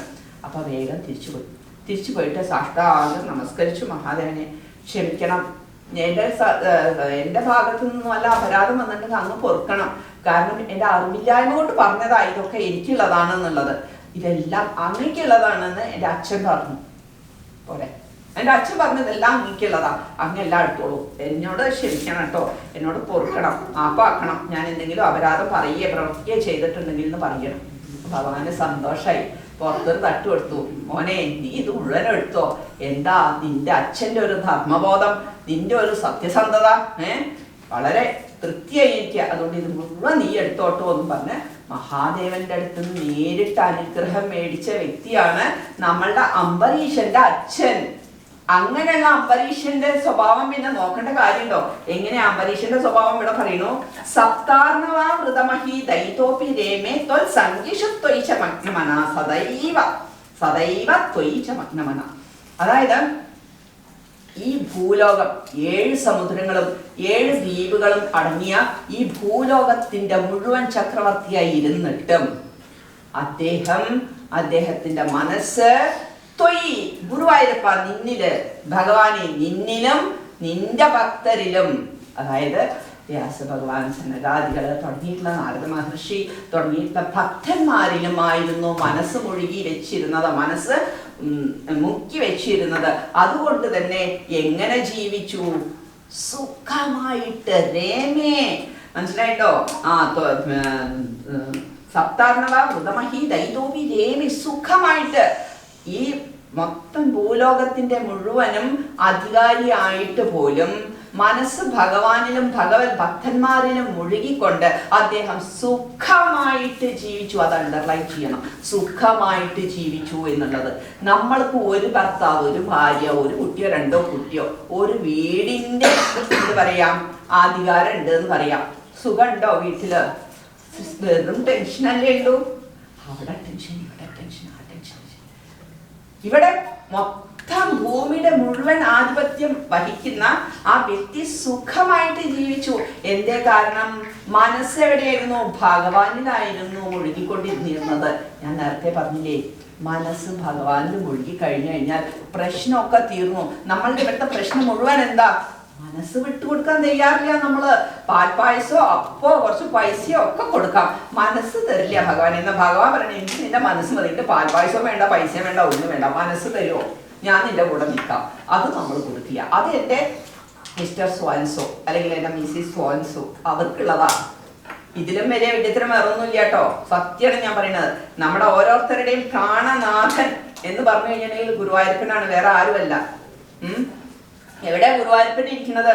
ഓരോരുത്തരുടെയും ഉള്ളിലാ ഗുരുവായൂരപ്പൻ ഇരിക്കുന്നത്. അതെന്താ ഇരിക്കുന്നു ഗുരുവായൂരപ്പൻ ഉള്ളിൽ ഇരിക്കുന്നു എന്ന് പറയാൻ കാരണം, നമ്മൾ ശ്വാസോച്ഛ്വാസം ചെയ്യണില്ലേ? വായു ഉള്ളിലേക്കും പുറത്തേക്കും ഒക്കെ എടുക്കണില്ലേ? എപ്പോഴും ചെയ്യണ്ടല്ലേ? വർത്തമാനം പറയുമ്പോൾ ശ്വാസോച്ഛ്വാസം ചെയ്യണ്ട, ഭക്ഷണം കഴിക്കുമ്പോൾ ചെയ്യണുണ്ടോ, ഉറങ്ങുമ്പോൾ ചെയ്യണ്ട, കളിക്കുമ്പോൾ ചെയ്യണ്ട, എപ്പോഴെങ്കിലും ചെയ്യാതിരിക്കണ്ടോ? ഇല്ലല്ലോ. കറക്റ്റായിട്ട് ശ്വാസോച്ഛ്വാസം ചെയ്യണില്ലേ? ഒരു മനുഷ്യൻ 24 മണിക്കൂറിൽ 21,600 പ്രാവശ്യമാണ് ശ്വാസോച്ഛ്വാസം ചെയ്യണത്. 24 മണിക്കൂറിൽ 21,600 പ്രാവശ്യം. നമ്മൾ ചിന്തിച്ചിട്ടോ നമ്മൾ എപ്പോഴാ ശ്വാസോച്ഛ്വാസം ചെയ്യേണ്ടതെന്നറിയാം? അതേ ഓക്സിജൻ വന്ന് വെക്കുമ്പോ ഓക്സിജന് പൈസ കൊടുക്കണം, സിലിണ്ടറിന് ഇത്രയും പൈസ ബില്ല് വരുമ്പോഴറിയാം, ഓഹോ ഇത്രയൊക്കെ ഇവിടെ നിന്ന് ഞാൻ വലിച്ചു കയറ്റാറുണ്ടായിരുന്നോ ഫ്രീ ആയിട്ട് എന്നുള്ളത്, ഇല്ലേ? അപ്പോ ആരാണ് ഇത്ര ഗംഭീരമായിട്ട് നമ്മളെ കൊണ്ട് വലിക്കണോ, ഉള്ളിലേക്ക് എടുക്കണോ, പുറത്തേക്ക് വിടണോ, ഉള്ളിലേക്ക് എടുക്കണോ, പുറത്തേക്ക് വിടണോ? നമ്മളാണോ ചെയ്യണത്? അങ്ങനെയാണെങ്കിൽ നമ്മൾ ഉറങ്ങുമ്പോൾ എങ്ങനെ ചെയ്യും? നമ്മൾ വർത്തമാനം പറയുമ്പോൾ എങ്ങനെ ചെയ്യും? ഭക്ഷണം കഴിക്കുമ്പോൾ എങ്ങനെ? നമ്മളാണോ ചെയ്യണത്? അല്ല. അപ്പൊ ഇത് ആരാ ചെയ്യണത്? ഒരു ഗുരു ഉള്ളിലിരിക്കുന്നുണ്ട്. ഒരു ഗുരുവാണ് ഇത് നിയന്ത്രിച്ചുകൊണ്ടിരിക്കുന്നത്. ആ ഗുരു തന്നെയാണ് ഗുരുവായൂരപ്പൻ. ഈ വായുവിനെ നിയന്ത്രിച്ചു കൊണ്ടിരിക്കുന്ന ഗുരു ഓരോരുത്തരുടെയും ഉള്ളിലാണ് ഇരിക്കുന്നത്. അതാണ് ഗുരുവായൂരപ്പൻ. അപ്പൊ ആ ഗുരുവായൂരപ്പനിലേക്ക് ഇടയ്ക്കൊന്ന് ശ്രദ്ധിക്കുക. എൻ്റെ ഉള്ളിൽ എൻ്റെ ഗുരുവായൂരപ്പനാട്ടോ. മിസ്റ്റർ സോൻസോ ഒക്കെ അവിടെ ഇരിക്കട്ടെ, സ്നേഹിച്ചോളൂ നിങ്ങൾ നന്നായിട്ട്. പക്ഷെ പ്രാണനാഥനാക്കണ്ട. ഓക്കെ, പ്രാണനാഥയും ആക്കണ്ട. അത് നമ്മുടെ ഗുരുവായൂരപ്പൻ. ആരാ നിങ്ങളുടെ പ്രാണനാഥൻ? ഗുരുവായൂരപ്പൻ. എന്താ സംശയം? സംശയമില്ല കേട്ടോ. അപ്പോ നമ്മുടെ പ്രാണന്റെ നാഥൻ ഗുരുവായൂരപ്പൻ തന്നെയാണ്. അപ്പോ എന്നാൽ എന്തുണ്ട്? സുഖമായിട്ട് ജീവിക്കാം. അല്ലെങ്കിലോ ടെൻഷൻ ടെൻഷൻ ടെൻഷൻ, ഇതന്നെ ടെൻഷൻ പിടിച്ച് ജീവിക്കാം. എല്ലാം ഭഗവാനിലേക്ക് സമർപ്പിച്ചുകൊണ്ട് ജീവിച്ചു നോക്കൂ. പരമസുഖമായിട്ട് പരമാനന്ദമായിട്ട് ജീവിക്കാം. അതാണ് ഇവിടെ നമ്മൾ പഠിക്കാനുള്ളത്. സദൈവ. വല്ലപ്പോഴല്ല നമ്മളെ പോലെ രാവിലെ 5 മിനിറ്റ്, വൈകുന്നേരം 5 മിനിറ്റ് കഴിഞ്ഞു. പിന്നെ വിഷയത്തിലേക്ക് പോയിക്കോളൂ. ഉള്ളില് മനസ്സില് ഇപ്പോഴും ആ ഭഗവത് ചിന്ത വേണം. ബാക്കി എന്ത് വേണമെങ്കിലും അയക്കോളൂ. ഒന്നും വേണ്ടാന്ന് വെക്കണ്ട. ഭഗവാൻ തന്ന സുഖ സൗകര്യങ്ങളൊക്കെ അനുഭവിച്ചോളൂ. മനസ്സില് ഭഗവാനെ വിടാൻ പാടില്ല. എപ്പോഴും അങ്ങനെ ഭഗവാനെ മനസ്സിൽ കൊണ്ട് നടക്കുകയാണെങ്കിൽ സുഖമായിട്ട് സർവ്വകാര്യങ്ങളും ഭംഗിയായിട്ട് മുന്നോട്ട് പോകും എന്നുള്ളത്, ഒരു ഭൂലോകം മുഴുവനും നന്നായിട്ട് ഭരിക്കാൻ പറ്റുന്നുള്ളത് അംബരീഷിലായിട്ട് നമുക്ക് പഠിക്കാട്ടോ. എന്നിട്ട് പറയുന്നു, അദ്ദേഹം എങ്ങനെ പ്രവർത്തിച്ചിരുന്നതെന്നാ പറയുന്നത്. ത്വത്പ്രീതയേ സകലമേവ വിതന്നതോസ്യ ഭക്തൈവ ദേവന ചിരാദ വൃഥാ പ്രസാദം യേനാസ്യ യാചനമൃദേഭ്യഭിരക്ഷണാർത്ഥം ചക്രം ഭവാൻ പ്രവിതതാര സഹസ്രധാരം. त्वत्प्रीतये सकलमेव वितन्वतोऽस्य भक्तैव देव न चिरादभृतप्रसादं येनास्य याचनमृतेऽप्यभिरक्षणार्थं चक्रं भवान् प्रविततार सहस्रधारम्. ത്വത്പ്രീതയേ സകലമേവ വിതന്നതോസ്യ. എന്ത് ചെയ്യുമ്പോഴും ഭഗവാന് സമർപ്പിച്ച് ചെയ്യാൻ നമ്മൾ പഠിക്കണം. ഏത് പ്രവൃത്തി ചെയ്യുകയാണെങ്കിലും എൻ്റെ ഭഗവാൻ സന്തോഷിക്കണം. നമ്മളോ ഒരു സാമ്പാർ വെക്കുമ്പോൾ എൻ്റെ ഭർത്താവ് സന്തോഷിക്കണം, എനിക്കിന്ന് നല്ല കോംപ്ലിമെന്റ് കിട്ടണം, വിളമ്പി കൊടുത്ത് പക്ഷെ വിട്ടുമെടിക്ക് നന്നായിട്ട് സാമ്പാറെന്ന് പറയണം എന്നൊക്കെ പറഞ്ഞിട്ടാണ് നമ്മൾ സാമ്പാർ ഉണ്ടാക്കുന്നത്. എന്നിട്ട് കൊടുത്താലോ ഒന്നും വേണ്ടില്ല. അവസാനം നമ്മൾ നന്നായിട്ടേ ശരിയായിട്ടില്ല, കഴിഞ്ഞു കിട്ടും, അന്നത്തെ മൂഡ് പോയി അല്ലേ. അപ്പോ ഞാൻ സാമ്പാർ വെക്കണം, ഭഗവാനെ ഇത് അങ്ങക്കാണ്, അങ്ങ് സന്തോഷിക്കണം കേട്ടോ, അങ്ങിത് കഴിച്ച് സന്തോഷിക്കണം. ഞാൻ വീട് വൃത്തിയാക്കണം, എൻ്റെ ഭഗവാൻ ഇരിക്കുന്ന സ്ഥലമാണ് ഇത്, അങ്ങ് സന്തോഷിക്കണം കേട്ടോ. ഞാൻ വൃത്തിയാക്കിയതൊക്കെ വൃത്തിയായില്ലേ, അങ്ങ് സന്തോഷിക്കണം കേട്ടോ. ഇങ്ങനെ ഓരോ പ്രവൃത്തികളും ആ ഭഗവാനിൽ സമർപ്പിച്ചുകൊണ്ട്, ഭഗവാൻ സന്തോഷിക്കാൻ, ഭർത്താവ് സന്തോഷിക്കാനാവരുത്, അല്ലെങ്കിൽ ഭാര്യ സന്തോഷിക്കാനാവരുത്, ഭഗവാൻ സന്തോഷിക്കാൻ വേണ്ടി പ്രവർത്തിച്ചു നോക്കൂ, നമ്മുടെ എല്ലാ കാര്യങ്ങളും ഭംഗിയാവും. ത്വത്പ്രീതയേ സകലമേവ വിധന്നതോസ്യ. കാരണം എന്റെ പ്രാണനാഥൻ ആരാ? മിസ്റ്റർ സോൻസോ അല്ല, ആരാ? ഗുരുവായൂരപ്പൻ. അപ്പൊ എന്റെ ഗുരുവായൂരപ്പൻ സന്തോഷിക്കണം. ഞാൻ എന്ത് ചെയ്താൽ നല്ല പട്ടുസാരി കൊടുത്തുള്ള ഗുരുവായൂരപ്പ അങ്ങ് സന്തോഷിക്കണം കേട്ടോ.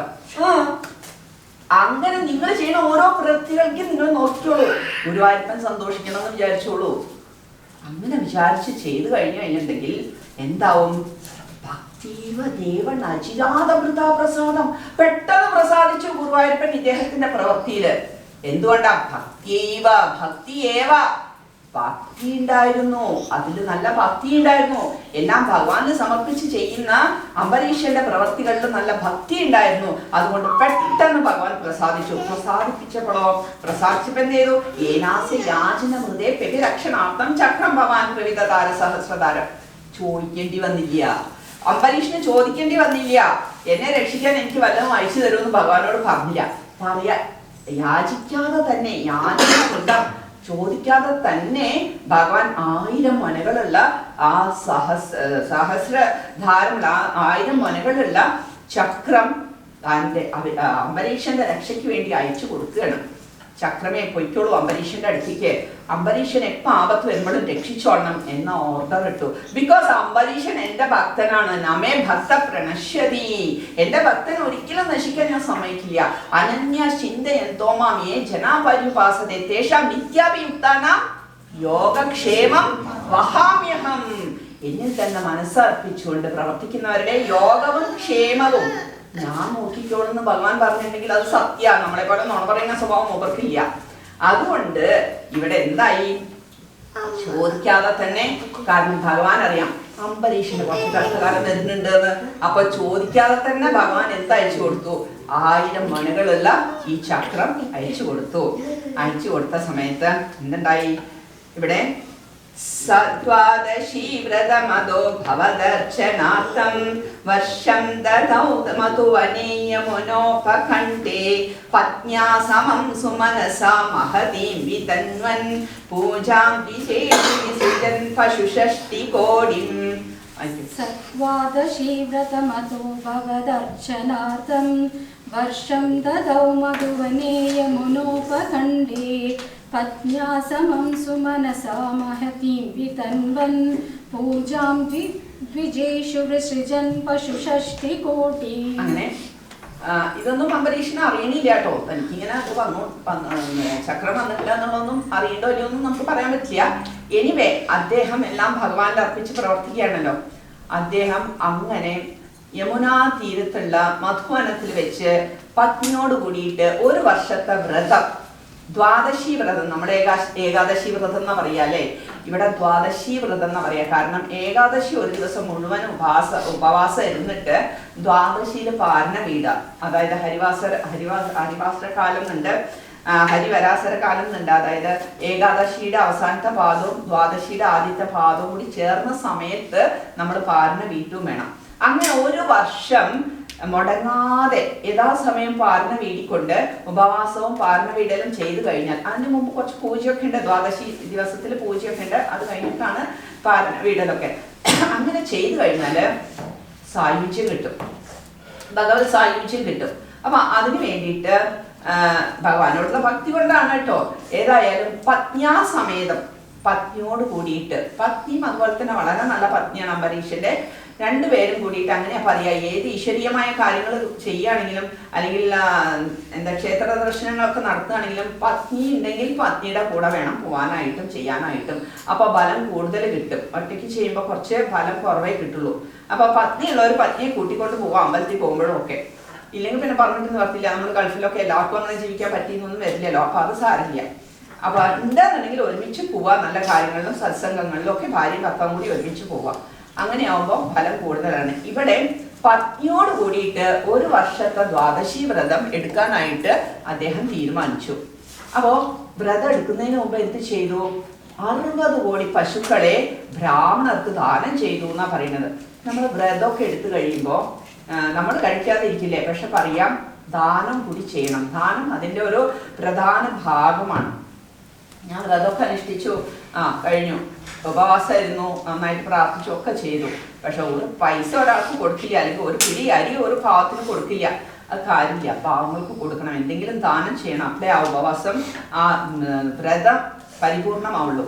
അപ്പോ ഇവിടെ അദ്ദേഹം 60 കോടി പശുക്കളെ, അതോ കൊമ്പിലും കുളമ്പിലൊക്കെ സ്വർണവും രത്നങ്ങളും ഒക്കെ വെച്ച് കെട്ടി പട്ടൊക്കെ ഇടിച്ചിട്ടുള്ള പശുക്കളെ ബ്രാഹ്മണർക്ക് ദാനം ചെയ്തു എന്നാ പറയുന്നത്. ഒരു പശുവിനെ, പാല് കറക്കണ ഒരു പശുവിനെ, നല്ല പാല് കറക്കണ ഒരു പശുവിനെ ദാനം ചെയ്തിട്ടുണ്ട് എന്നുണ്ടെങ്കിൽ ആ പശുവിന്റെ ദേഹത്ത് എത്ര രോമുണ്ടോ അത്രയും സംവത്സര കാലം നമുക്ക് സ്വർഗം അനുഭവിക്കാം എന്നാണ് പറയുന്നത്. എത്ര രോമുണ്ടോ അത്രയും കാലം സ്വർഗം അനുഭവിക്കാന്ന് വെച്ചാൽ സുഖമായിട്ട് ജീവിക്കാം. നമുക്ക് മനസ്സിലായിട്ട് എല്ലാ സുഖ സൗകര്യങ്ങളോട് കൂടിയിട്ടും സന്തോഷത്തോടും സമാധാനത്തോടു കൂടി നമുക്ക് ജീവിക്കാൻ സാധിക്കും ഒരു പശുവിനെ ദാനം ചെയ്താൽ. പശുദാനം വളരെ പ്രധാനമാണ്. അപ്പോ 60 കോടി പശുക്കളെ അദ്ദേഹം ദാനം ചെയ്തത് അതും വെറുതെ അല്ല, നല്ല നല്ല പശുക്കളെ, സ്വർണവും രത്നമൊക്കെ കെട്ടിയിട്ടുള്ള പശുക്കളെയാണ് ദാനം ചെയ്തത്. അതിനുശേഷം അവർ 2 പേരും കൂടിയിട്ട് പത്നി സമേതനായിട്ട് വ്രതം അനുഷ്ഠിക്കാൻ തുടങ്ങി.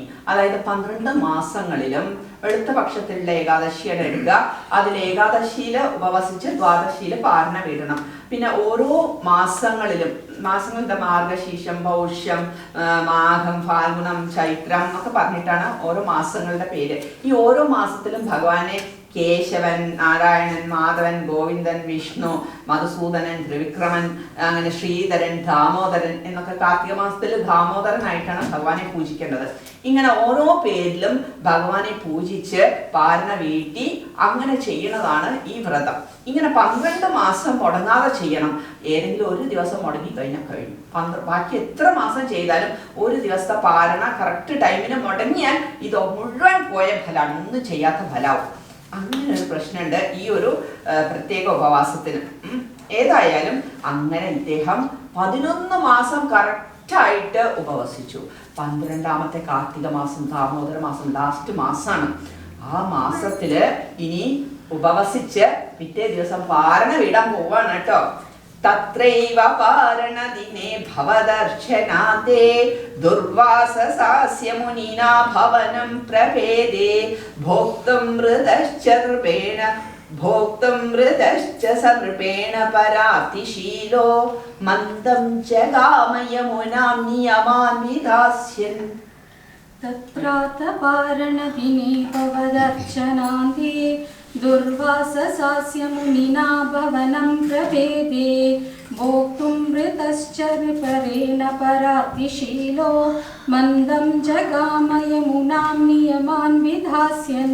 അങ്ങനെ ദാമോദര മാസത്തിലെ കാർത്തിക മാസത്തിലെ അവസാനത്തെ പാരണ വീടണ ദിവസമാണ് അന്നത്തെ ഉപവാസം കഴിഞ്ഞു. അത് കഴിഞ്ഞ് പാരണ വീടാനായിട്ട് പോണ സമയത്ത് എന്തുണ്ടായി എന്നറിയോ? ദുർവാസവ മഹർഷി കയറി വരികയാണ്. അദ്ദേഹത്തിനെ കുറിച്ച് ഇവിടെ എന്താ പറഞ്ഞിരിക്കുന്നത് അറിയോ? പരാപ്തിശീലോ എന്നാണ് പറഞ്ഞിരിക്കുന്നത്. എന്താ പരാപ്തിശീലോ എന്ന് പറഞ്ഞിട്ടുണ്ടെങ്കിൽ മറ്റുള്ളവരെ എങ്ങനെയെങ്കിലും കഷ്ടപ്പെടുത്തുന്നതിൽ സന്തോഷം കണ്ടെത്തുന്ന ആളാണ് പരാപ്തിശീലൻ എന്ന് പറയുന്നത്. മറ്റുള്ളവരെ എങ്ങനെയെങ്കിലും ഒക്കെ വിഷമിപ്പിക്കുക, അപ്പൊ അതിന് സന്തോഷിക്കുക. എന്നിട്ട് അങ്ങനെയുള്ള ആളാണ് പരാപ്തിശീലൻ എന്ന് പറയുക. ഈ ദുർവാസവ മഹർഷി അങ്ങനെ ഒരു പരാപ്തിശീലനായിരുന്നു. അയാൾ എന്താ ചെയ്തതെന്നറിയോ? പാരണ വീടാൻ ഇനി കുറച്ച് നാഴികയെ ബാക്കിയുള്ളൂ, വളരെ കുറച്ച് സമയം ബാക്കിയുള്ളൂ. ആ സമയത്ത് പാരണ വീടാൻ ഒരു നാഴികയെ ബാക്കിയുള്ളൂ. അപ്പോൾ ഇദ്ദേഹം വന്ന സമയത്ത് എന്ത് പറഞ്ഞു എന്നറിയോ? നമുക്ക് ഒരുമിച്ച് ഭക്ഷണം കഴിക്കാം, ഞാൻ പാരണ വീട്ടാൻ പോവാണ്, നമുക്ക് ഒരുമിച്ച് ഭക്ഷണം കഴിക്കാം. ഇത് അവസാനത്തെ വ്രതമാണ്, അവസാനത്തെ മാസത്തെ വ്രതമാണ്. അപ്പൊ സമയത്തിന് നമുക്ക് പാരണ വീടണം എന്നും പറഞ്ഞിട്ട് അതിന് വേണ്ടി പോണ സമയത്ത് എന്തുണ്ടായിന്നറിയോ? ഇദ്ദേഹം ഞാൻ ഇപ്പൊ വരാം, ഞാൻ കുളിച്ചിട്ട് വരാം എന്നും പറഞ്ഞിട്ട് മെല്ലെ മെല്ലെ മെല്ലെ മെല്ലെ നടന്നു പോവാണ് കുളിക്കാനായിട്ട്. ഒരു നാഴിക എന്ന് പറഞ്ഞാൽ വളരെ കുറച്ച് സമയമേ ഉള്ളൂ. ആ സമയത്ത് 10-20 മിനിറ്റൊക്കെയാണ്, മനസ്സിലായിട്ടോ? അപ്പൊ ഈ സമയത്ത് ഇയാള് പതുക്കെ പതുക്കെ പതുക്കെ കുളത്തിൽ പോയി കുളിച്ച് വരുമ്പോഴത്തേക്കും എന്തായാലും സമയം തെറ്റും. ഈ സമയം തെറ്റിക്കാൻ വേണ്ടിയിട്ടാണ് മന്ദം ജഗാമ എന്ന് പറയുന്നത്. പതുക്കെ പതുക്കെ പതുക്കെയാണ് പോണത്. മന്ദമായിട്ടാണ് പോണത്. സമയം തെറ്റട്ടെ, ഇയാൾക്ക് യാതൊരു ഗുണം കിട്ടാതിരിക്കട്ടെ 12 മാസത്തെ ഈ വ്രതത്തിന് എന്ന ഒരു തീരുമാനം മനസ്സില്, അതിൽ സന്തോഷിക്കാൻ വേണ്ടിയിട്ടാണ് പോണത്. ചിലവരിങ്ങനെ ഉണ്ടാവും പരാർത്ഥിശീലന്മാര്. ഇതിന് ഒരു കഥ പറഞ്ഞുതരാം ഞാൻ നിങ്ങൾക്ക് കേട്ടോ, പരാർത്ഥിശീലനെ പറ്റിയിട്ട്. അതായത് ഒരു ഗ്രാമത്തില് ഒരു മനുഷ്യനുണ്ടായിരുന്നു. മറ്റുള്ളവരെ മുഴുവൻ ഇങ്ങനെ കഷ്ടപ്പെടുത്തുന്ന സ്വഭാവമായിരുന്നു ഈ പരാർത്ഥിശീലനായിരുന്നു അദ്ദേഹം. എന്ത് ചെയ്താലും കുട്ടികളെ വടിയെടുത്ത് അടിക്കുക, അല്ലെങ്കിൽ ആളുകൾ ഉണ്ടെങ്കിൽ അതിനെ കല്ലെറിഞ്ഞ് അതിന്റെ കാല് പൊട്ടിക്കുക. പിന്നെ അവിടെ എന്തെങ്കിലുമൊക്കെ ഉണക്കാനിട്ടിട്ടുണ്ട് എന്നുണ്ടെങ്കിൽ സ്ത്രീകളൊക്കെ വല്ല നെല്ലോ വല്ലതൊക്കെ ഉണക്കാനിട്ടുണ്ടെങ്കിൽ അതിന്റെ കൊള്ളിൽ പോയിട്ട് മലമൂത്രമൊക്കെ വിസർജിക്കുക. ഇങ്ങനെയൊക്കെ ഉപദ്രവിക്കുന്ന ഒരു മനുഷ്യനുണ്ടായിരുന്നു. ആ മനുഷ്യൻ എന്തായി എന്നറിയോ? അവസാനം എല്ലാരും ഇങ്ങനെ ബുദ്ധിമുട്ടിപ്പിച്ച് അവസാനം ഇയാൾക്ക് ഒരുപാട് വയസ്സായി, ഇയാൾ മരിക്കാറായി കഴിഞ്ഞപ്പോൾ അയാൾ കട്ടിലിൽ കിടപ്പായപ്പോ ഗ്രാമവാസികളൊക്കെ വളരെ നല്ല ആൾക്കാരാ. അപ്പൊ അവര് പറഞ്ഞു, അയ്യോ പാവം അയാള് വയ്യാതെ കിടക്കുക. അപ്പൊ ഓരോ വീട്ടിൽ നിന്ന് കഞ്ഞിയായിട്ടും മരുന്നായിട്ടും ഒക്കെ കൊടുക്കും അയാൾക്ക്. കാരണം അവരെ പോലെ ഗ്രാമവാസികൾ പെരുമാറില്ല, നല്ല ആൾക്കാരായിരുന്നു. അപ്പൊ എന്ത് പറഞ്ഞു എന്ന് വെച്ചിട്ടുണ്ടെന്നുണ്ടെങ്കിൽ ഇയാള് വൈദ്യരെ വിളിച്ചു കൊണ്ടുവന്നു നോക്കിയപ്പോ വൈദ്യര് പറഞ്ഞു, ഇയാൾ ഇനി 24 മണിക്കൂർ അതിനുള്ളിൽ ഇയാൾ തട്ടിപ്പോകുന്നു പറഞ്ഞു. കാരണം പ്രായമായിരിക്കണം. അപ്പോൾ ശരി, എന്തായാലും മരുന്നുകളൊക്കെ മേടിച്ചു കൊടുത്തു. വൈദ്യര് പോയപ്പോൾ ഈ പരാർത്ഥശീലനായിട്ടുള്ള ഈ മനുഷ്യൻ അത് കേട്ടു. അപ്പൊ ഇയാൾ പറഞ്ഞു, കൂടെ തന്നെ ശുശ്രൂഷിക്കാൻ വന്നിട്ടുള്ള ആ ഗ്രാമീണരോടൊക്കെ പറഞ്ഞു, ഗ്രാമവാസികളുണ്ട്, അവരോട് പറഞ്ഞു, നിങ്ങളൊരു കാര്യം ചെയ്യും, എൻ്റെ ഒരു ആഗ്രഹമുണ്ട്, അവസാനത്തെ ആഗ്രഹമാണ്, അത് നിങ്ങൾ എനിക്ക് സാധിപ്പിച്ചു തരണം എന്ന് പറയുകയാണ്. പറഞ്ഞു, ഓ എന്താച്ചാ പറഞ്ഞോളൂ, ഞങ്ങൾ സാധിപ്പിച്ചു തരാം. എന്താ ആഗ്രഹം? അതായത് എൻ്റെ വീടിൻ്റെ മുക്കില് കുറെ വടിവാളും കമ്പിയും വടിയും ഒക്കെ ഇരിക്കുന്നുണ്ട്, മരവടിയൊക്കെ ഇരിക്കുന്നുണ്ട്. അതൊക്കെ എടുത്തുകൊണ്ട് വന്നിട്ട് ഞാൻ മരിച്ചു കഴിഞ്ഞാൽ എന്നെ കുറെ തല്ലി തല്ലി തല്ലി നിങ്ങൾ എൻ്റെ മേത്ത് കമ്പിയൊക്കെ കുത്തി ഇറക്കണം എന്ന് പറഞ്ഞു. അപ്പോൾ ഇവര് പറഞ്ഞു, അയ്യോ അതൊന്നും ഇനി ഞങ്ങളെ കൊണ്ട് പറ്റില്ല, ഞങ്ങൾക്ക് അതൊന്നും ചെയ്യാൻ പറ്റില്ല എന്ന് പറഞ്ഞു. അല്ല, ഞാൻ നിങ്ങളെയൊക്കെ ഒരുപാട് ഉപദ്രവിച്ചിട്ടില്ലേ, അപ്പൊ നിങ്ങൾ എന്നെ അതുപോലെ ഉപദ്രവിക്കണം എന്ന് പറഞ്ഞു. അപ്പൊ പറഞ്ഞു, നിങ്ങൾ ചെയ്ത പോലെ ഞങ്ങൾക്ക് ചെയ്യാൻ പറ്റില്ല. അപ്പൊ പറഞ്ഞു, നിങ്ങൾ എന്തിനാ വിഷമിക്കുന്നത്, ഞാൻ മരിച്ചു കഴിഞ്ഞാൽ എനിക്കൊരു വേദന ഉണ്ടാവില്ല, അപ്പൊ നിങ്ങൾ ധൈര്യമായിട്ട് എന്നെ എന്ത് വേണമെങ്കിലും ചെയ്തോളൂ, എനിക്കൊരു വേദന ഉണ്ടാവില്ല, എനിക്കൊരു വിഷമമില്ല, ഇതെന്റെ അവസാനത്തെ ആഗ്രഹമാണ്, നിങ്ങൾ സാധിപ്പിച്ചു തരാന്ന് പറഞ്ഞല്ലോ, ഇതെനിക്ക് സാധിപ്പിച്ചു തരണം എന്ന് പറഞ്ഞു. ഇനിയിപ്പോ എന്താ ചെയ്യാ? അപ്പോ ഇയാൾ എന്ത് ചെയ്തു എന്നറിയോ? ഇങ്ങനെ മരിക്കാറായി, ഇയാൾ മരിച്ചപ്പോ ഈ ഗ്രാമവാസികൾ എല്ലാവരും കൂടിയിട്ട് ഈ വടിയൊക്കെ എടുത്തുകൊണ്ടുവന്ന് തല്ലാനും കുത്താനും ഒക്കെ തുടങ്ങി. മരിച്ചുല്ലോ, ദേ വരുന്നു പോലീസ് ജീപ്പ് വന്ന് ഈ നല്ല മനുഷ്യന്മാരെ ഒക്കെ പിടിച്ച് അകത്തിട്ടു. പോരെ, അപ്പോൾ അയാൾക്ക് മരിച്ചു പോകുമ്പോഴും ഇവരെ ഉപദ്രവിക്കണം എന്നുള്ള ആഗ്രഹമാണ്. അപ്പൊ അയാൾ മരിച്ചു പോണു, ബാക്കിയുള്ളവർ നേരെ ആവണ്ട, ബാക്കിയുള്ളവർ അനുഭവിക്കട്ടെ, എന്നിട്ട് അവിടെ ഇരുന്ന് സന്തോഷിക്കാൻ വേണ്ടിയിട്ട് ആൾക്ക്. അപ്പൊ ഇങ്ങനെയും ചില ആൾക്കാരുണ്ട്. അതിപ്പോ പരാതിശീലം എന്ന് പറഞ്ഞപ്പോ ഞാൻ പറഞ്ഞതാ. അപ്പൊ ഇയാൾ എങ്ങനെയെങ്കിലും ബുദ്ധിമുട്ടിപ്പിക്കണം, ഇയാളുടെ ശരിക്കുള്ള ആ ഒരു പാരണ വിടുന്ന സമയത്ത് പാരണ വിടാൻ പാടില്ല. അപ്പൊ എന്തായി, മന്ദം മന്ദം മന്ദം മന്ദം നടന്ന് യമുനയിലേക്ക് പോവാണ് കുളിക്കാനായിട്ട്. അങ്ങനെ പോയ സമയത്ത് രാജ്ഞാത പാരണ മുഹൂർത്ത സമാപ്തി കേധാത് വാരൈവ പാരണമകാരി ഭവത്പരേണ പ്രാപ്തോ മുനിസ്തദ ദിവ്യദൃശാ വിജാനൻ ക്ഷിപ്യൻ കൃതോ ധൃതജഡോ വിതതാന കൃത്യാം. രാജ്ഞാത പാരണ മുഹൂർത്ത സമാപ്തി കേധാത് വാരൈവ പാരണമകാരി ഭവത്പരേണ പ്രാപ്തോ മുനിസ്തദ ദിവ്യദൃശാ വിജാനൻ ക്ഷിപ്യൻ കൃതോ ധൃതജഡോ വിതതാന കൃത്യാം. അപ്പോ ഇനി ഒരു നാഴികയെ ബാക്കിയുള്ളൂ. ഇയാളാണെങ്കിൽ മെല്ലെ മെല്ലെയാണ് കുളിക്കാൻ പോയിരിക്കുന്നത്. എന്താ ചെയ്യാന്ന് ഓർത്ത് അംബരീഷ മഹാരാജാവ് ഇങ്ങനെ വിഷമിക്കുക. അപ്പൊ അടുത്ത ബ്രാഹ്മണരൊക്കെ നിൽക്കണ്ട. അപ്പൊ അവർ പറഞ്ഞു, വിഷമിക്കൊന്നും വേണ്ട, നിങ്ങൾ കുറച്ച് ജലം എടുത്ത് പാരണ വീട്ടിക്കോളൂ, അപ്പൊ പിന്നെ അങ്ങോട്ട് വന്നിട്ട് ബാക്കി ഭക്ഷണം സദ്യയൊക്കെ കഴിച്ചാൽ മതി. ജലമല്ലേ കഴിച്ചു, പാരണ വീട്ടി സമയത്തിനൊന്നും ആയി അതിന്റെ ദോഷം സംഭവിക്കുകയില്ല, ഫലം കിട്ടുകയും ചെയ്യും. എന്നാലോട്ട് മഹർഷിക്ക് ദേഷ്യപ്പെടേണ്ട കാര്യമില്ല, മഹർഷി വന്നിട്ട് ബാക്കി ഭക്ഷണമൊക്കെ കഴിച്ചാൽ മതി എന്ന് പറഞ്ഞു. അപ്പൊ ബ്രാഹ്മണരൊക്കെ അങ്ങനെ പറഞ്ഞപ്പോ ശരിയാണ്, ഇനി ഒരു സെക്കൻഡ് ബാക്കിയുള്ളൂ. ഇയാൾ കുറച്ച് ജലം, ഒരു തുളസി ഇട്ടിട്ട് ഒരു ജലം എടുത്തിട്ട് കുറച്ച് പാരണ വീട്ടി. ഇതറിഞ്ഞു ആരാ? ആ ദുർവാസവ മഹർഷി അറിഞ്ഞു. ദുർവാസവ മഹർഷിക്ക് ദേഷ്യം വന്നു. ഇവിടെ മുഖത്താണ് ദേഷ്യം. അപ്പോ ദേഷ്യം വന്നു. ഒക്കെ ഞാനുണ്ടല്ലോ, ആൾക്ക് ദിവ്യദൃഷ്ടിയിൽ കണ്ടു, ദേ പാരണ വീട്ടി, ഇദ്ദേഹം അംബരീഷൻ പാരണ വീട്ടി എന്നുള്ളത് കണ്ട സമയത്ത് വേഗം ഇവിടെ തിരിച്ചു വന്നിട്ട് പറഞ്ഞു, നീ അഹങ്കാരിയാണ്, നീ പാരണ വീട്ടില്ലേ, നീ എന്നെ ഭക്ഷണത്തിന് ക്ഷണിച്ചിട്ട് ഞാൻ വരണേന് മുമ്പ് നീ ഭക്ഷിച്ചു അല്ലേ എന്ന് ചോദിച്ചിട്ടും കൊണ്ട് ശകാരിച്ചു. കുറെ പറഞ്ഞു, ഞാൻ ജലം മാത്രം, മിണ്ടി പോരുത്, നീ എന്നെ അപമാനിക്കുക ചെയ്തത്, അതിനുള്ള ശിക്ഷ നീ ഇതാ അനുഭവിച്ചോ എന്നും പറഞ്ഞിട്ട് ജഡേനെ ശിരസ് നിങ്ങളുടെ ജട വലിച്ചെടുത്തു. എന്നിട്ട് ഒരടി അടിച്ചു നിലത്ത്. അപ്പൊ ഒരു കൃത്യ അതിൽ നിന്ന് പുറപ്പെട്ടു. കൃത്യ എന്ന് പറഞ്ഞു കഴിഞ്ഞിട്ടുണ്ടെങ്കിൽ കണ്ടാ പേടിയാവും. മറ്റുള്ളവരെയൊക്കെ കൊല്ലണ ഒരു സാധനമാണത്. ആ ഒരു എന്താ പറയാ യക്ഷിയൊക്കെ പോലെ ഒരു സാധനമാണ് കൃത്യ. ആ കൃത്യ അങ്ങനെ അവതരിച്ചു അവിടെ. ആ കൃത്യ അവതരിച്ചത് മാത്രമല്ല, അത് നേരെ നമ്മുടെ അംബരീഷന്റെ മുമ്പിലേക്ക് ചെല്ലാണ്, അംബരീഷനെ കൊല്ലാനായിട്ട്.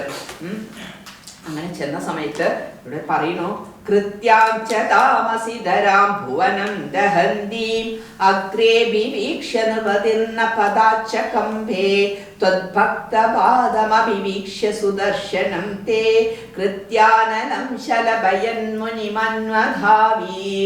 കൃത്യാം ച താമസിധരാം ഭുവനം ദഹന്തീം അഗ്രേ വിവീക്ഷ്യ നൃപത്രീന പദാശ്ച കമ്പേ ത്വദ്ഭക്തപാദമഭിവീക്ഷ്യ സുദർശനം തേ കൃത്യാനലം ശലഭയൻ മുനിമന്വധാവേ. എങ്ങനെയാ കൃത്യ വന്നത് എന്നാണ് പറയുന്നത്. കൃത്യ കണ്ടാൽ തന്നെ പേടിയാവും. കുറെ ജടയും കണ്ണൊക്കെ ഇങ്ങനെ തീ കട്ട പോലെ ഉരുട്ട് മെഴിച്ചിട്ടുണ്ട്. ദംഷ്ട്രങ്ങളൊക്കെ വലിയ ദംഷ്ട്രങ്ങളൊക്കെ ഉണ്ട്. കയ്യും കാലും ഇങ്ങനെ കറുത്തിട്ടാണ്. പിന്നെ വാളിങ്ങോട്ട് ഊരി പിടിച്ചിട്ട് നല്ല ഇങ്ങനെ മിന്നി തളർന്ന വാളാ. കണ്ടാൽ തന്നെ നമ്മുടെ കയ്യിൽ നിന്നൊക്കെ ബ്ലഡ് വരും. അത്രയും മൂർച്ചയുള്ള വാളാണ് കയ്യിൽ പിടിച്ചിരിക്കുന്നത്. ആ വാളൊക്കെ ഇങ്ങനെ കയറി പിടിച്ചിട്ട് വരണ അംബരീഷന്റെ അടുത്തേക്ക്. അംബരീഷനെ ഇപ്പൊ തന്നെ കൊന്നു കളയാമെന്നും പറഞ്ഞിട്ട് വരികയാണ്. തീ ജ്വലിപ്പിച്ചും കൊണ്ടാണ് വരുന്നത്. കൃത്യ ഓരോ കാല് വെക്കുമ്പോഴും ഭൂമി ഇങ്ങനെ കുലുങ്ങണമെന്ന് പറയുമ്പോൾ ആലോചിച്ച് നോക്കുക ആ കൃത്യയുടെ ഭാരം എന്തായിരിക്കും എന്നുള്ളത്. അങ്ങനെയുള്ള കൃത്യ ആ അംബരീഷന്റെ അടുത്തേക്ക് നടന്നു വന്നിട്ട് തൊട്ട് മുന്നിൽ വന്നിട്ടും അംബരീഷൻ നിന്ന സ്ഥലത്ത് നിന്ന് അനങ്ങിയില്ല എന്നാ പറയുന്നത്. ഒരടി പോലും പിന്നിലേക്ക് വെച്ചില്ല. പേടിയാവുന്നു പറഞ്ഞു പിന്നിലേക്ക് ഓട്. മറിയെ ഒന്നും ചെയ്തില്ല. നിന്നാ നിൽക്കും അവിടെ നിന്നു. അദ്ദേഹം വിചാരിച്ചു, ഓ ഞാൻ എന്തെങ്കിലും തെറ്റ് ചെയ്തിട്ടുണ്ടെങ്കിൽ, അപരാധം ചെയ്തിട്ടുണ്ടെങ്കിൽ ഈ കൃത്യ എന്നെ ദഹിപ്പിച്ചോട്ടെ, ഈ കൃത്യ എന്നെ വധിച്ചോട്ടെ, കുഴപ്പമില്ല. ഞാൻ ഇനി അപരാധമൊന്നും ചെയ്തിട്ടില്ല എന്നുണ്ടെങ്കിൽ എൻ്റെ ഭഗവാൻ എന്നെ രക്ഷിക്കും. എൻ്റെ യോഗവും ക്ഷേമവും ഒക്കെ ഞാൻ ഭഗവാനാണ് സമർപ്പിച്ചിരിക്കുന്നത്. എൻ്റെ ഭഗവാൻ എന്നെ രക്ഷിക്കും. പിന്നെ ഞാൻ എന്തിനനങ്ങണം? ഇതാണ് ആ ഭക്തന്റെ ആ ഒരു മാനസികാവസ്ഥ. ആലോചിച്ച് നോക്കൂ. ഭഗവാൻ രക്ഷിക്കുന്നുള്ള ആ ഉറപ്പ് വേണം. അതാണ് നമ്മൾ ഭക്തിയിൽ നിന്ന് നേടേണ്ടത്. അതുകൊണ്ട് തന്നെ ഇദ്ദേഹം അനങ്ങിയില്ല. അനങ്ങിയില്ല. അവിടെ നിന്നു. കൃത്യം ഇങ്ങോട്ട് അടുത്തേക്ക് വന്നില്ലേ? വന്ന സമയത്ത് എന്തുണ്ടായി എന്നറിയോ? ഭഗവാന്റെ ആ സുദർശന ചക്രം ഉണ്ടല്ലോ, അതങ്ങോട്ട് ഗംഭീരമായിട്ട് അങ്ങോട്ട് പാഞ്ഞങ്ങോട്ട് എത്തിയിട്ട് ആ കൃത്യയുടെ മുകളിലേക്ക് പെട്ടു എന്നാ പറയുന്നത്. അപ്പൊ കൃത്യ എന്തായി? ഇവിടെ പറയണു, ഭക്തപാദം അഭിവീക്ഷ്യ സുദർശനത്തെ കൃത്യാനലം ശലഭയൻ മുനി മന്വധാവി എന്നാ പറഞ്ഞത്. അതായത് ഈ ശലഭങ്ങളില്ലേ, പാറ്റകൾ, ഈയാമ്പാറ്റകളൊക്കെ തീയിൽ പോയി ചാടി എന്താവും? കരിഞ്ഞു പോലെ.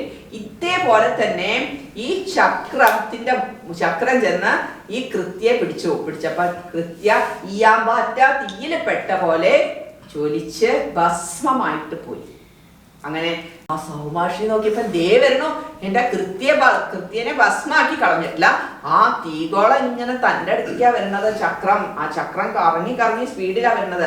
തുടങ്ങി ധാവന്ന ശേഷഭുവനേഷു ബിയാസ പശ്യൻ വിശ്വത്ര ചക്രമപി തേ ഗതവാൻ വിരിഞ്ചം കക്കാല ചക്രമതിലംഘയതീത്യപാസ്ത ശർവം യയൗ സജ ഭവന്തമവന്തതൈവ ധാവന്ന ശേഷഭുവനേഷു ബിയാശ പശ്യൻ വിശ്വത്ര ചക്രമപി തേ ഗതവാൻ വിരിഞ്ചം കക്കാല ചക്രമതിലംഘയതീത്യപാസ്ത സർവം യയൗ ച സ ഭവന്തമവന്തതൈവ.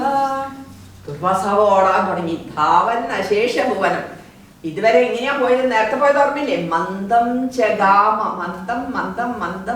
മന്ദം പോയ ആളിപ്പോ ധാവനാണ്, ഓട്ടാണ്. ഭൂലോകം മുഴുവൻ കടന്ന് ഓടുകയാണ്. ഓടിയിട്ട് എവിടേക്ക് ചെന്നു എന്നറിയോ? എവിടെയും ചക്രം തിരിഞ്ഞു നോക്കണോ, ചക്രന്റെ അടുത്തെത്തി എന്ന് പറഞ്ഞ ആള് നിർത്താതെ ഓടുക. ഫുൾ സ്പീഡിലെ മാരത്തോൺ, നല്ല ഓട്ടം ഓടാണ്. അങ്ങനെ ഓടി ബ്രഹ്മാവിന്റെ അടുത്ത് പോയി. ബ്രഹ്മാവേ, എന്നെ രക്ഷിക്കണം, ദേ ചക്രം പിന്നാലെ വരണോ, എന്നെ രക്ഷിക്കണേ, ഈ ചക്രത്തിൽ നിന്ന് എന്നെ രക്ഷിക്കണേ എന്ന് പറഞ്ഞ് കാക്കിൽ വീണു. ബ്രഹ്മാവ് പറഞ്ഞു, ചക്രത്തിൽ നിന്ന് നിന്നെ ഞാൻ രക്ഷിക്കേ, എനിക്ക് പറ്റില്ല, എനിക്ക് അതിനൊന്നും പറ്റില്ല, നീ എവിടേക്കാച്ച പൊയ്ക്കോന്ന് പറഞ്ഞു. ബ്രഹ്മാവ് അവനെ ഉപേക്ഷിച്ചു. ബ്രഹ്മാവ് ഭഗവാനെ സ്തുതിച്ചുകൊണ്ട് അവിടെ നിന്നു. അങ്ങനെ ബ്രഹ്മാവ് ഉപേക്ഷിച്ചപ്പോ ഇനി എന്താ നിവർത്തി? നേരെ പോയി ആരുടെ അടുത്തേക്ക്? തൻ്റെ ഭഗവാന്റെ അടുത്തേക്ക്, ശിവന്റെ അടുത്തേക്ക്. കാരണം ശിവന്റെ അംശഭൂതാണല്ലോ ദുർവാസ മഹർഷി. എന്തായാലും അച്ഛൻ രക്ഷിക്കുന്നു വിചാരിച്ചിട്ട് അങ്ങോട്ട് ഓടി. ശിവന്റെ അടുത്ത് ചെന്നിട്ട് ഭഗവാനോട് പറഞ്ഞു, ഭഗവാനെ എന്നെ വേഗം രക്ഷിക്കൂ, ഇതേ ചക്രം വേണം. ഭഗവാൻ തിരിഞ്ഞു നടന്നു. കാരണം എനിക്കതൊന്നും സാധിക്കില്ല, എന്നെ കൊണ്ട് ഇതൊന്നും സാധിക്കില്ല എന്ന് പറഞ്ഞിട്ട് അദ്ദേഹം ഇയാളെ ഉപേക്ഷിച്ചു. ഒന്നും ചെയ്തില്ല. ഭഗവാനെ നല്ലോണം പ്രാർത്ഥിച്ചു. പരമശിവനും ഭഗവാനെ പ്രാർത്ഥിച്ചു. അത്രേ ചെയ്തുള്ളൂ. പോരെ. അപ്പൊ രണ്ടുപേരും ഇദ്ദേഹത്തിനെ ഉപേക്ഷിച്ച സമയത്ത് പിന്നെ അങ്ങോട്ട് എവിടേക്കാ ഓടിയതെന്നറിയോ?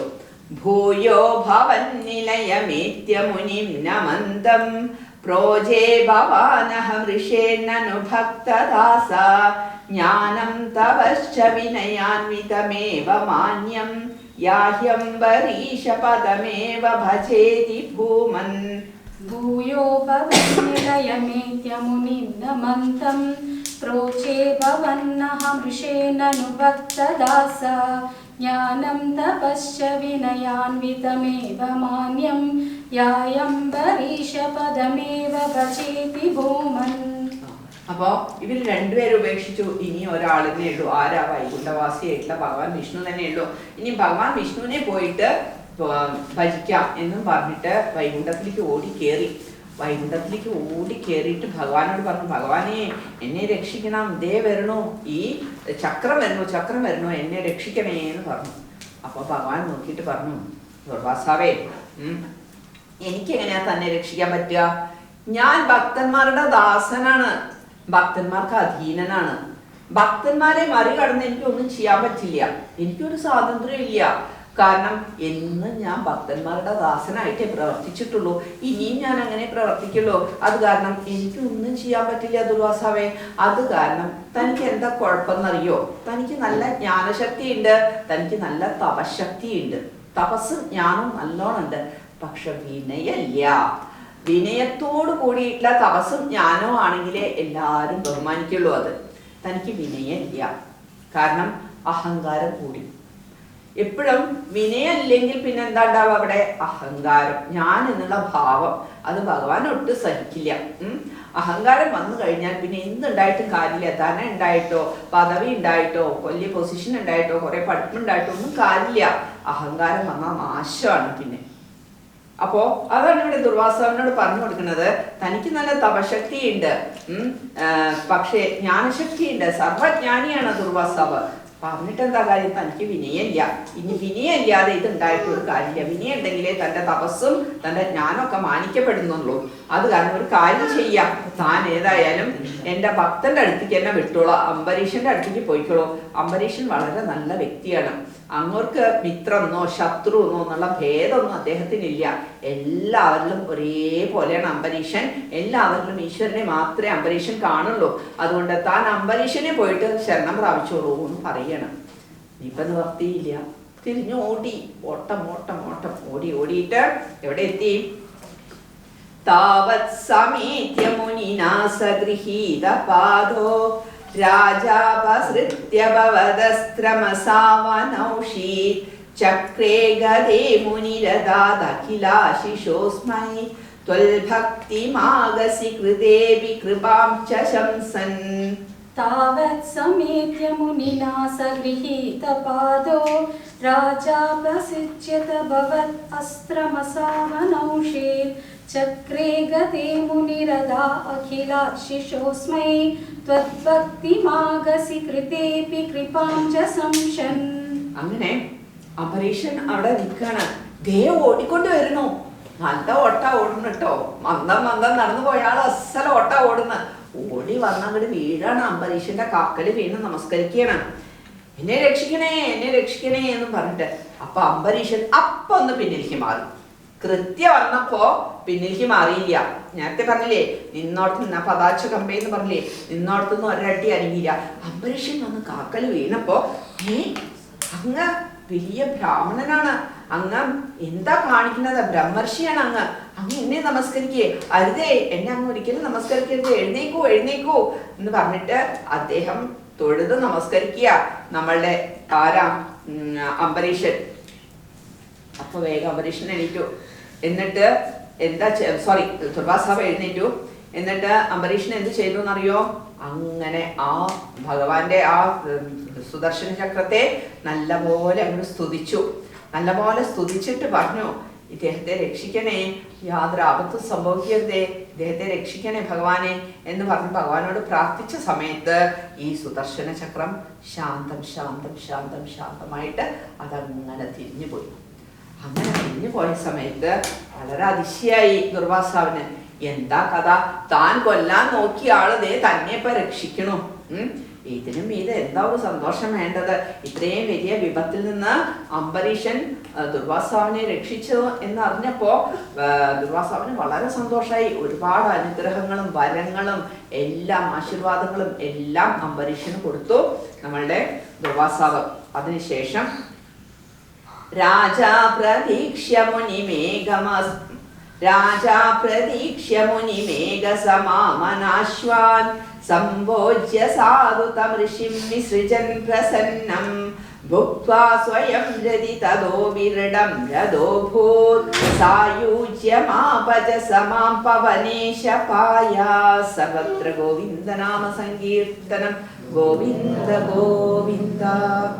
राजा प्रतीक्ष्य मुनिमेघसमामनाश्वान् सम्भोज्य साधुत्रमिषं विसृजन् प्रसन्नं भुक्त्वा स्वयं त्वयि ततोऽपि दृढं रथोऽभूत् सायुज्यमापच समां पवनेशपाय.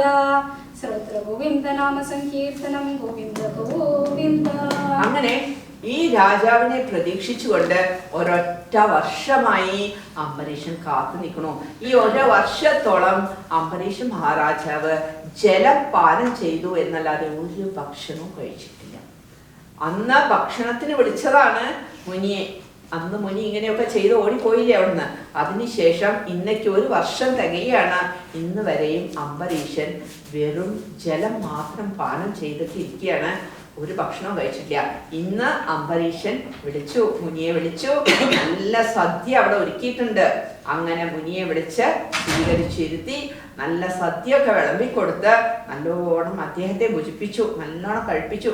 അതിനുശേഷം ദക്ഷിണയും ഒക്കെ കൊടുത്ത് അദ്ദേഹത്തെ സന്തോഷമായി തിരിച്ചയച്ചതിന് ശേഷമാണ് അംബരീഷൻ ഭക്ഷണം കഴിച്ചത്. അതുവരെ അംബരീഷൻ വെറും ജലപാനം മാത്രമാണ്. ചൂടോടുകൂടി തന്നെ അദ്ദേഹം ഒടുവിൽ എന്ത് ചെയ്തു? ഈ ശരീരം വെടിഞ്ഞു. സമയമായപ്പോ അദ്ദേഹത്തിന്റെ ഈ ഫിസിക്കൽ ബോഡി ഉണ്ടല്ലോ, ഈ സ്ഥൂല ശരീരത്തെ വെടിഞ്ഞ് ഭഗവാനുമായിട്ടുള്ള ആ സായുജ്യം നേടി അദ്ദേഹം പോയി എന്നാണ് പറയുന്നത്. കാരണം ഈ ദ്വാദശി വ്രതത്തിന്റെ ഫലവും ഭഗവത് സായുജ്യമാണ്.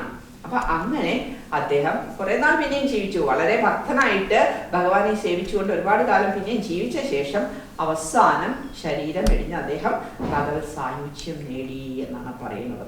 അങ്ങനെയുള്ള ഗുരുവായൂരപ്പ അങ്ങ് എന്ത് ചെയ്യണം? എന്നെ കൂടി രക്ഷിക്കണേ. ഇവരൊക്കെ രക്ഷിച്ച ഭഗവാനാണോ എന്നെ രക്ഷിക്കാൻ പ്രയാസം? ഞാനും ഇവിടെ കുറച്ച് രോഗമൊക്കെ ആയിട്ട് ഇരിക്കുകയാണ്, വാദമൊക്കെ ആയിട്ട് ഇവിടെ ഇരിക്കുകയാണ്. അതുകൊണ്ട് എന്നെ എൻ്റെ എല്ലാ രോഗങ്ങളിൽ നിന്നും എത്രയും പെട്ടെന്ന് രക്ഷിക്കണേ ഭഗവാനെ. ഭഗവാൻ ഭക്തന്മാരെ രക്ഷിക്കാൻ യാതൊരു പ്രയാസവും ഇല്ല. അതെനിക്ക് നല്ലോണം അറിയാം. അതുകൊണ്ട് പ്രാർത്ഥിക്കുകയാണ്, എന്നെയും രക്ഷിക്കണേ ഗുരുവായൂരപ്പ എന്ന പ്രാർത്ഥനയോടുകൂടി ഭട്ടതിരിപ്പാട് 33ാമത്തെ ദശകം ഭഗവാന്റെ സാക്ഷാത് ശ്രീ ഗുരുവായൂരപ്പന്റെ തൃപ്പാദങ്ങളിൽ നമ്മൾ സമർപ്പിക്കുകയാണ്. സർവത്ര ഗോവിന്ദ നാമ സങ്കീർത്തനം. ഗോവിന്ദ ഗോവിന്ദ. 6 മണിയാണ് സമയം പറഞ്ഞിരുന്നത്. 6 മണിക്ക് ഇനി ഒരു 3 മിനിറ്റ് ബാക്കിയുണ്ട്. ഈ മോള് ഒരു ഉത്തരം പറഞ്ഞതിന് വരും. ഗുരുവായൂരപ്പന്റെ ഒരു പടം മോൾക്ക് സമ്മാനമായിട്ട് കൊടുക്കുകയാണ്. ഇനി ഈ ഒരു പടത്തിന്റെ പിന്നിലുള്ള ഒരു കഥയും കൂടി ഞാൻ നിങ്ങൾക്ക് പറഞ്ഞു തരാം.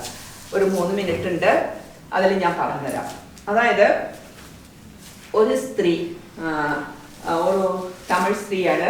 മദ്രാസിൽ നിന്ന് ഒരു 18 വയസ്സുള്ള ഒരു സ്ത്രീ കൽക്കട്ടയിലുള്ള ഒരു വ്യക്തിയെ വിവാഹം കഴിച്ച്, കുടുംബത്തിൽ നിന്ന് വിവാഹമൊക്കെ നിശ്ചയിച്ച് കഴിച്ച് അവർ കൽക്കട്ടയിലേക്ക് കുടിയേറി പാർത്തു. 18 വയസ്സാണ് ആ സ്ത്രീക്ക് ആ സമയത്ത് പ്രായം. അങ്ങനെ ഭർത്താവിന്റെ കൂടെ ജീവിക്കുകയാണ്, നന്നായി ജീവിക്കുകയാണ്, നല്ല ജോലിയുള്ള ഭർത്താവാണ്. അവർക്കൊരു പുത്രൻ ഉണ്ടായി. ആ കുട്ടിയൊക്കെ ആയിട്ട് അങ്ങനെ ജീവിച്ച് സുഖമായി ജീവിച്ചിരിക്കുന്ന വരുന്ന സമയത്ത് ഒരു 10-30 വയസ്സൊക്കെ ആയി ആ സ്ത്രീക്ക്. 30 വയസ്സായ സ്ത്രീക്ക്, ആ സ്ത്രീക്ക് സുഖമില്ലാതെയായി. 30 വയസ്സായപ്പോ ആ സ്ത്രീക്ക് തലയിൽ ഒരു മുഴ എന്ന് പറഞ്ഞാൽ വലുതായിട്ട് വന്നു, വലിയൊരു മുഴ. ആ ഡേ ബൈ ഡേ അവർക്ക് വയ്യാതെയാവാണ്. ഇവർ കുറേ ഡോക്ടേഴ്സിനെ ഒക്കെ കൊണ്ട് കാണിച്ചു, കുറേ മരുന്നുകൾ കൊടുത്തു, എല്ലാം ചെയ്തു. പിന്നെ ഫാമിലി ഡോക്ടർ ഉണ്ട് അവർക്ക്. അങ്ങോട്ട് ഡയറക്റ്റ് ചെയ്ത് വലിയ ഡോക്ടേഴ്സിനെയൊക്കെ കാണിച്ചു. അങ്ങനെ അവസാനം വലിയ ഡോക്ടേഴ്സിനെയൊക്കെ കൽക്കട്ടയിൽ കാണിച്ചപ്പോൾ അവസാനം ഇവര് തീരെ വയ്യാതെയായി, തീരെ കിടപ്പായി. ഡേ ബൈ ഡേ മോശമായി തീരെ കിടപ്പായി. അങ്ങനെ ഇരിക്കുമ്പോൾ ഡോക്ടേഴ്സ് പറഞ്ഞു, ഇനി ഞങ്ങൾക്കൊന്നും ചെയ്യാനില്ല, ഇനി ഇവര് എണീക്കില്ല, കാരണം ഇനി ഇവരിങ്ങനെ കഴിഞ്ഞു ഇവരുടെ, കാരണം ഓപ്പറേഷൻ ഒന്നും ചെയ്യാൻ സാധിക്കില്ല. അങ്ങനെയുള്ള ഒരു സ്ഥലത്താണ് ഇത് വന്നു പെട്ടിരിക്കുന്നത്. ഓപ്പറേഷൻ ചെയ്താലും ഇവർ മരിക്കും, ചെയ്തില്ലെങ്കിലും ഇവർ മരിക്കും. അപ്പൊ പിന്നെ എന്തിനാ റിസ്ക് എടുക്കുന്നത്, ഡോക്ടേഴ്സ് റിസ്ക് എടുക്കില്ല, ഞങ്ങൾ കൊന്നു പറയും. പിന്നെ അപ്പോൾ ഒന്നും ചെയ്യാനില്ല, വീട്ടിലേക്ക് വിട്ടോളൂ, മരുന്നൊക്കെ കൊടുത്ത് അവരെ അവിടെ കിടക്കട്ടെ, സമയമാകുമ്പോൾ പോകുന്നു പറഞ്ഞു. സങ്കടമായി ഇവർക്ക്. അങ്ങനെ ഈ സ്ത്രീ വീട്ടിൽ വന്നു. ഒന്നും ഇവർക്ക് ചെയ്യാൻ പറ്റില്ല. ഭക്ഷണമൊക്കെ ഇങ്ങനെ കിടന്ന കിടപ്പിൽ വെള്ളം പോലെയൊക്കെ എടുത്ത് വായിൽ കൊടുക്കുകയൊക്കെയാണ് ചെയ്യണത്. അങ്ങനെ ഇരിക്കുന്ന സമയത്ത് ഒരു ദിവസം കുറെ കാലം അങ്ങനെ പോകണം. അങ്ങനെ പോകുമ്പോൾ ഒരു ദിവസം ഇവരുടെ മകൻ ഇവിടെ സാധനങ്ങൾ മേടിക്കാൻ വേണ്ടിയിട്ട് അവിടുത്തെ എന്താ പറയാ ഷോപ്പിലേക്ക് പോയതാണ്. ചന്ത പോലെ ഉണ്ട് അവിടേക്ക് പോയതാണ്. ആ അങ്ങാടിയിൽ പോയ സമയത്ത് ഇവന്റെ കാലിലെ ചെരുപ്പ് പൊട്ടി. എന്നെ 9ാം ക്ലാസ് 10ാം ക്ലാസ് ഒക്കെ പഠിക്കുന്ന കുട്ടിയാണ്. അവന്റെ കാലിലെ ചെരുപ്പ് പൊട്ടിയപ്പോൾ അവന് ചെരുപ്പ് നേരെയാക്കണം. അപ്പൊ അപ്പുറത്തെ ഒരു ചെരുപ്പ് കുത്തി ദൂരത്തിരിക്കുന്നുണ്ടോ. ശരി, ഈ സാധനങ്ങളൊക്കെ മേടിച്ച് ചെരുപ്പ് കുത്തിയുടെ അടുത്ത് പോയിട്ട് ചെരുപ്പ് നേരാക്കാനായിട്ട് കൊടുത്തു. അപ്പൊ ഇവനിങ്ങനെ നോക്കുമ്പോ അവിടെ ആൾക്കാർ വരുന്നുണ്ട്, ചെരുപ്പ് നേരാക്കുന്നുണ്ട്, ഇയാൾക്ക് പൈസ കൊടുക്കുന്നുണ്ട്, ഇയാളൊരു പിക്ചർ ഒരു പടം കൊടുക്കുന്നുണ്ട്, ഇത്തിരി ചന്ദനം എന്തോ കൊടുക്കുന്നുണ്ട്, അവർ പോണുണ്ട്, ചെറിയ പടം കൊടുക്കുന്നുണ്ട്. അപ്പൊ ഇവനും ചെന്നിട്ട് ഈ ചെരുപ്പൊക്കെ നേരാക്കി കഴിഞ്ഞപ്പോ ഇവൻ പൈസ കൊടുത്തപ്പോ ഈ ഫോട്ടോയുടെ ചെറിയൊരു ഫോട്ടോ കൊടുത്തു, ഇവന്റെ കയ്യിൽ കൊടുത്തു, ഇത്തിരി ചന്ദനവും കൊടുത്തു. അപ്പൊ ഇവൻ ചോദിച്ചു ഇത് എന്താ സാധനം ചോദിച്ചു. അവർക്ക് അറിയില്ല, അവര് അവിടെ അല്ലേ കൽക്കട്ടയിൽ തന്നെ ജനിച്ചു വളർന്നല്ലേ. ഇത് കേരളത്തില് ഗുരുവായൂരപ്പനാണ് എന്ന് പറഞ്ഞു. എന്ത് കേരളം, ഏത് കേരളം, അവനത്ര വിഷയമൊന്നുമില്ല, എന്തൊരു ഭഗവാനാണെന്ന് മനസ്സിലായി, അത്രയേ ഉള്ളൂ. അവൻ ഏതായാലും വീട്ടിൽ കൊണ്ടുവന്നിട്ട് ഈ ചന്ദനവും ഈ പിക്ചറും അമ്മ ഇങ്ങനെ കിടക്കണേന്റെ തലയ്ക്ക് ഭാഗത്ത് വെച്ചു. അത്രേ ചെയ്തുള്ളൂ, വേറെ എവിടെ അവന് വെക്കാൻ തോന്നിയില്ല. അത് നമ്മുടെ തലക്കിൽ വെച്ചിട്ട് വീണ്ടും ദിവസങ്ങൾ ഇങ്ങനെ പോണു. ദിവസങ്ങൾ കഴിഞ്ഞ് പോണു. ഈ സ്ത്രീയിൽ നല്ല നല്ല മാറ്റങ്ങൾ വരുന്നു. ഇവര് പതുക്കെ പിടിച്ച് എണീറ്റിരിക്കാൻ തുടങ്ങി. ഇവര് കുറച്ച് വെള്ളം ചോദിക്കാൻ തുടങ്ങി, കഞ്ഞി കുടിക്കാൻ തുടങ്ങി, ഭക്ഷണം കഴിക്കാൻ തുടങ്ങി. ഇങ്ങനെയൊക്കെ ഇവരുടെ ഇത് മുഴയാണെങ്കിൽ ചെറുതായി വരുന്നു, മുഴ ചെറുതാവുന്നു. അപ്പൊ ഇവർക്ക് അതിശയായി. ഇവര് വേഗം ഫാമിലി ഡോക്ടറെ വിളിച്ചു. അപ്പൊ ഫാമിലി ഡോക്ടർ വന്ന് പറഞ്ഞു ഇങ്ങനെ വരാൻ ഒരു ചാൻസും ഇല്ല. ഇവരുടെ ആ റെക്കോർഡ്സ് ഒക്കെ നോക്കിയപ്പോൾ ഇത് ഒരിക്കലും ചാൻസ് ഇല്ല, എന്താ സംഭവിച്ചതെന്ന് പറയാണ്. നിങ്ങൾ ഏതെങ്കിലും വേറെ ഡോക്ടേഴ്സിനെ കാണിച്ചോ? ഇല്ല. അപ്പൊ പിന്നെ ഇയാളുടെ മീതുള്ള ഡോക്ടേഴ്സിനെയൊക്കെ വിളിച്ചു. ഇവരെ ട്രീറ്റ്മെന്റ് ചെയ്ത ഡോക്ടേഴ്സിനെയൊക്കെ വീട്ടിലേക്ക് വിളിച്ചിട്ട് പറഞ്ഞു, ഇവരെ നോക്കാൻ പറഞ്ഞു. ഇവരാകെ മാറിയിരിക്കണമല്ലോ, നിങ്ങൾ ഏത് വൈദ്യമാണ് ചെയ്തത്? ഇനി ഞങ്ങളുടെ അലോപ്പതി കൂടാതെ ആയുർവേദോ അത് വേറെ പലതും ഉണ്ടല്ലോ, നാച്ചുറോപ്പതി, ഹോമിയോപ്പതി, ആ പൊതികളൊക്കെ ഉണ്ടല്ലോ, അതെന്തെങ്കിലുമൊക്കെ നിങ്ങൾ ചെയ്തോ? മരുന്ന് വല്ലതും മാറിക്കൊടുത്തോ? ഇവർക്കൊക്കെ ഇല്ല, ഞങ്ങളൊന്നും, നിങ്ങൾ തന്ന മരുന്ന് തന്നെ എപ്പോഴും കൊടുക്കണത്, ചിലപ്പോൾ കൊടുക്കും, അങ്ങനെ വേറെ ഒന്നും. അത് വേറെ വിറ്റാമിൻ ടാബ്ലറ്റോ എന്താണ്, അല്ലാതെ വേറെ അസുഖത്തിനൊന്നും ഉള്ളതൊന്നായിരുന്നില്ല. അപ്പോൾ വേറെ ഒന്നും ഞങ്ങൾ കൊടുക്കണില്ല എന്ന് പറഞ്ഞു. അല്ലല്ല, നിങ്ങളിവിടെ എന്തോ ഒരു മിറാക്കിൾ നടന്നിട്ട് അല്ലെങ്കിൽ ഒരിക്കലും ഇങ്ങനെ വരില്ല. പിന്നെ ഇവരെ പോയി ടെസ്റ്റ് ചെയ്യണം. വീണ്ടും ഈ ഡോക്ടേഴ്സ് ഇവരുടെ എല്ലാം ടെസ്റ്റ് ചെയ്യുമ്പോൾ എല്ലാം നോർമലിലേക്ക് വന്നിരിക്കുകയാണ്. ഒരു ചെറിയൊരു മഴയുണ്ട്, അതുണ്ടെങ്കിലും ഇല്ലെങ്കിലും കുഴപ്പമില്ല എന്നുള്ള മട്ടിലായി ഇവര് ഒരു 95% ഓൾറൈറ്റ് ആയിരിക്കുകയാണ്. അപ്പൊ ഇവർ പറഞ്ഞു ഇല്ല, നിങ്ങൾ എന്തോ ചെയ്തിട്ടുണ്ട്, ഞങ്ങളോട് പറയണമെന്നായി ഇപ്പൊ ഡോക്ടേഴ്സ്. ഇവര് പറഞ്ഞു ഞങ്ങളൊന്നും ചെയ്തിട്ടില്ല.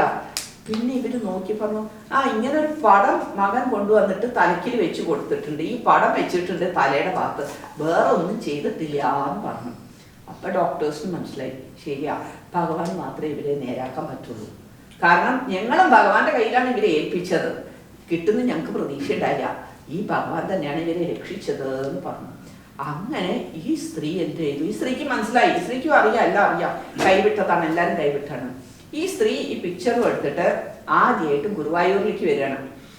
ഗുരുവായൂരിൽ വന്നിട്ട് അപ്പൊ ഭർത്താവ് പറഞ്ഞു എന്തായാലും നമുക്ക് അവിടെ എന്താ വെച്ചാൽ നമുക്ക് ചെയ്യാം, പായസം ചെയ്യാം, അല്ലെങ്കിൽ പൈസ കൊടുക്കാം, എന്താ വേണ്ട വെച്ചിട്ടുണ്ടെങ്കിൽ അമ്പലത്തിൽ കൊടുക്കാം, നിന്റെ ജീവൻ രക്ഷിച്ചതല്ലേ, അതുകൊണ്ട് നമുക്ക് എന്തെങ്കിലും ചെയ്യാം ഈ ഗുരുവായൂരപ്പന് എന്ന് പറഞ്ഞിട്ട് ഇവര്. അപ്പൊ ഈ സ്ത്രീ പറഞ്ഞു അല്ല, നമ്മൾ എന്തെങ്കിലും ചെയ്തിട്ട് കാര്യം, ഈ ഗുരുവായൂരപ്പന് എന്താ ഇഷ്ടം എന്ന് അറിയണ്ടേ, അതല്ലേ ചെയ്യേണ്ടത്, നമ്മുടെ ഇഷ്ടമല്ല ഗുരുവായൂരപ്പന് ചെയ്യേണ്ടത്. ഗുരുവായൂരപ്പൻ എന്റെ അസുഖം മാറ്റിയപ്പോൾ ഗുരുവായൂരപ്പന് ഇഷ്ടം എന്താണെന്ന് നമുക്ക് പോയി അന്വേഷിക്കാൻ പറഞ്ഞു. ഇവര് ഗുരുവായൂരിൽ വന്നു. ഗുരുവായൂരിൽ വന്ന് തൊഴുകലൊക്കെ കഴിഞ്ഞ് മേൽശാന്തി കാണണമെന്ന് പറഞ്ഞു. അപ്പൊ പിന്നെ മോളിൽ പോയിട്ട് ഇവര് മേൽശാന്തി കണ്ടു.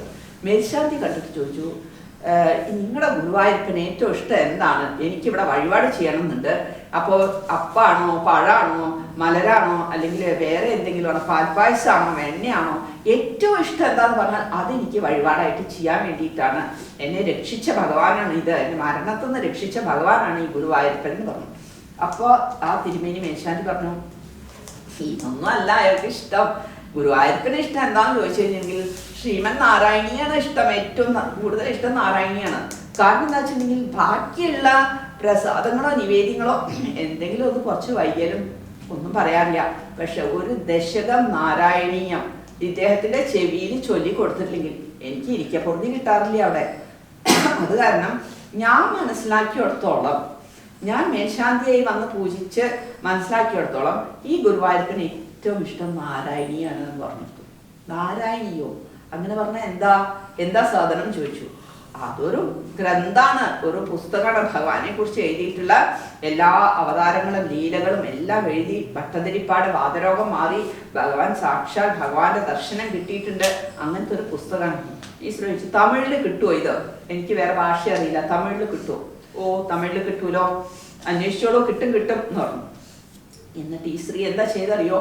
തമിഴില് പുസ്തകം മേടിച്ച് ചെന്നൈയിൽ പോയിട്ട് ആരാരാ നാരായണീയം പഠിപ്പിക്കുന്നതെന്ന് അന്വേഷിച്ച് പിടിച്ച് നാരായണീയം മുഴുവൻ പഠിച്ചിട്ട് എവിടെയൊക്കെ സമ്പൂർണ്ണ നാരായണീയം നടത്തുന്നുണ്ടോ ഇവരെന്നെ തുടങ്ങി നടത്താൻ. ഒരു അമ്പലത്തിൽ എല്ലാ മാസവും സമ്പൂർണ്ണ നാരായണീയം നടത്താൻ തുടങ്ങി. അങ്ങനെ വളരെ ആക്റ്റീവായിട്ട് ഒരുപാട് കാലം നാരായണീയം തന്നെ ഉപാസിച്ച് നാരായണീയം കൊണ്ട് നടത്തി. ഇവർ കുറേ സമ്പൂർണ്ണ നാരായണീയം നടത്തിക്കൊണ്ടേയിരുന്നു. അങ്ങനെ ഒരാളിത് കാണുകയാണ്. ഇവര് ഇത്രയും ആക്റ്റീവായിട്ട്, അപ്പോഴേക്ക് ഇവർക്ക് ഒരു 10-70 വയസ്സായി. അപ്പോഴാണ് വേറൊരു പാർട്ടി ഇത് കാണുന്നത്. അപ്പൊ അയാൾ കണ്ടു ഇവരുടെ ഈ ഒരു ഭക്തിയും ഈ നാരായണീയത്തിലുള്ള ഇത്രയും അധികം ഭക്തിയൊക്കെ കണ്ടപ്പോ ഇയാൾ ഇവരെ വിളിച്ചു ചോദിച്ചു, നിങ്ങൾക്ക് എങ്ങനെയാണ് ഇത്ര ഭക്തി, ഇത്ര ഇതായിട്ട് നാരായണീയത്തിൽ നിങ്ങൾ വളരെ ഉത്സാഹത്തോടു കൂടി പ്രവർത്തിച്ചുകൊണ്ടിരിക്കുന്നത് എന്ന് ചോദിച്ചപ്പോൾ ഇവര് ഈ ഒരു ചെറിയൊരു ഫോട്ടോ എടുത്ത് ഇയാൾക്ക് കൊടുത്തിട്ട് പറഞ്ഞു, ഇവരുടെ സ്റ്റോറി പറഞ്ഞു കൊടുത്തു. ഇവരുടെ സ്റ്റോറി പറഞ്ഞു കൊടുത്തിട്ട് പറഞ്ഞു, ഈ ഗുരുവായൂരപ്പനാണ് രക്ഷിച്ചത്, ഈ ഗുരുവായൂരപ്പന് ഇഷ്ടം നാരായണിയാണ്, അതുകൊണ്ട് ഞാൻ എൻ്റെ മരണം വരെ നാരായണീയം ഉപാസനയിലൂടെ നാരായണീയ പാരായണത്തിലൂടെ തന്നെ ഞാൻ നടക്കുന്നു പറഞ്ഞു ഈ സ്ത്രീ. അങ്ങനെ ഈ വ്യക്തി അവിടെ ഒരു ചെറിയ എന്താ പറയുക കാറ്ററിംഗ് നടത്തുന്ന ആളായിരുന്നു. വീട്ടിലിങ്ങനെ ഭക്ഷണമൊക്കെ ഉണ്ടാക്കി കൊടുക്കുന്ന ആളായിരുന്നു. ഇയാൾ എന്ത് ചെയ്തു, ഇതുപോലെ കുറേ വലിയ ഗുരുവായൂരപ്പൻ്റെ ഇത്രയും വലിയ സൈസിലുള്ള ഫോട്ടോസ് എടുത്തിട്ട് അച്ചുണ്ടാക്കിയിട്ട് ആരൊക്കെ നാരായണീയം പഠിപ്പിക്കുന്നുണ്ട്, എവിടെയൊക്കെ നാരായണീയം നടക്കുന്നുണ്ട് അവിടേക്കൊക്കെ ഇയാൾ അയച്ചു കൊടുക്കാൻ തുടങ്ങി. വിനായകമണി എന്ന് അയാളുടെ പേര്. അയാൾ എനിക്കും ഒരു 700-800 ഫോട്ടോസിൽ കൂടുതൽ എനിക്കും അയച്ചു തന്നിട്ടുണ്ട്. എല്ലാവർക്കും കൊടുക്കൂ സ്റ്റുഡൻസിനെന്ന് പറഞ്ഞിട്ട്. അങ്ങനെയാണ് എനിക്ക് ഈ ഫോട്ടോസ് എൻ്റെ കയ്യിൽ വരാൻ തുടങ്ങിയത്. അയാൾ എവിടെ എത്തിയെന്നറിയോ? അയാൾ ഈ വീട്ടിൻ്റെ ഉള്ളിലെ കാറ്ററിംഗ് പോയിട്ട് വലിയ ഹോട്ടല്, വലിയ എന്താ പറയുക കല്യാണ മണ്ഡപം, ഇതൊക്കെ അയാൾക്ക് ഒരുപാട് പൈസ അയാളിപ്പോൾ വിടണില്ല. അയാളും നാരായണീയത്തിലും ലളിതാ സഹസ്രനാമത്തിലും ഒക്കെ ഫുള്ളി എൻഗേജ്ഡ് ആണ്. വലിയ പ്രായമൊന്നും ആയിട്ടില്ല അയാൾക്ക്, എന്നാലും ഫുള്ളി എൻഗേജ്ഡ് ആയിട്ട് ഇരിക്കുകയാണ്. നല്ലോണം നാരായണീയം പ്രൊമോട്ട് ചെയ്യേണ്ട, നല്ലോണം ഗുരുവായൂരപ്പനെയും ഇങ്ങനെ പ്രൊമോട്ട് ചെയ്യേണ്ട, ഒരുപാട് ഇങ്ങനെ വേണ്ടവർക്കൊക്കെ ഇത് അയച്ചു കൊടുക്കുന്നുണ്ട്. അയാൾ ഇപ്പം സ്റ്റോപ്പ് ചെയ്തു. അപ്പോൾ അതാണ് ഈ ഒരു പ്രത്യേക ഗുരുവായൂരപ്പന. അപ്പൊ ഈ ഗുരുവായൂരപ്പന് ഞാനും ഇപ്പോൾ ഒരുപാട് കൊടുത്തു കഴിഞ്ഞു. എന്തിനാ ചോദിച്ചാൽ എനിക്കറിയാം, ഒരു 10,000-3000 മീതെ ഗുരുവായൂരപ്പനെ ഡിസ്ട്രിബ്യൂട്ട് ചെയ്ത് കഴിഞ്ഞു ഓരോരുത്തർക്കും. അപ്പോൾ ഈ ഗുരുവായൂരപ്പനെ കിട്ടിയ ഓരോരുത്തരും വീട്ടിൽ കൊണ്ട് വെച്ചിട്ട് 1 മാസത്തില് 2 മാസത്തില് 3 മാസത്തില് 6 മാസത്തിന്റെ ഉള്ളിലൊക്കെയുള്ള അവരുടെ അനുഭവം എനിക്ക് ഷെയർ ചെയ്തിട്ടുണ്ടായിരുന്നു. അവർ ഒരിക്കലും നടക്കില്ല എന്ന് വിചാരിച്ച കാര്യം നടന്നു എന്നും അങ്ങനെ ഒരുപാട് അവർക്ക് സന്തോഷങ്ങൾ ഉണ്ടായിട്ടുള്ള കാര്യങ്ങളൊക്കെ എനിക്ക് ഷെയർ ചെയ്യണ്ടായി. ഞാനും വിചാരിച്ചു ഞാനും ഇനി ഇത് മാക്സിമം ഇത് കൊടുത്തുകൊണ്ടിരിക്കട്ടെ, എല്ലായിടത്തും എത്തട്ടെ. കാരണം എല്ലായിടത്തും സന്തോഷവും സമാധാനവും ഭഗവാനിലും ഭക്തിയും ധാരാളം എല്ലായിടത്തും ഉണ്ടാവട്ടെ എന്ന് വെച്ചിട്ട് ഞാനിപ്പോൾ ഇതിങ്ങനെ കൊടുത്തുകൊണ്ടേയിരിക്കുകയാണ്. അപ്പോൾ എൻ്റെ അടുത്ത് ഇവിടെ വളരെ കുറച്ച് ഫോട്ടോസ് ഉണ്ട്. അത് നിങ്ങൾക്ക് എല്ലാവർക്കും ഇവിടെ ഉള്ളവർക്ക് തരാം. ഇനി ആർക്കെങ്കിലും കിട്ടാത്ത ഒരു വീട്ടിൽ നിന്ന് ഒരാൾ മേടിച്ചോളൂ. പിന്നെ കിട്ടാത്തവരുണ്ടെന്നുണ്ടെങ്കിൽ ആശ നാട്ടിൽ വരുമ്പോൾ ഞാൻ ആശയുടെ അടുത്ത്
प्रजाभ्यः परिपालयन्तः न्यायेन मार्गेण मही महिषा गोब्राह्मणेभ्यः शुभमस्तु नित्यं लोकाः समस्ताः सुखिनो भवन्तु लोकाः समस्ताः सुखिनो भवन्तु लोकाः समस्ताः सुखिनो भवन्तु कायेन वाचा मनसेन्द्रियैर्वा बुद्ध्यात्मना वा प्रकृते स्वभावात् करोमि यद्यत् सकलं परस्मै नारायणायेति समर्पयामि लक्ष्मीनारायणायेति समर्पयामि सर्वं नारायणायेति समर्पयामि हरि ओम तत्सत् हरि ओम तत्सत् हरि ओम तत्सत्।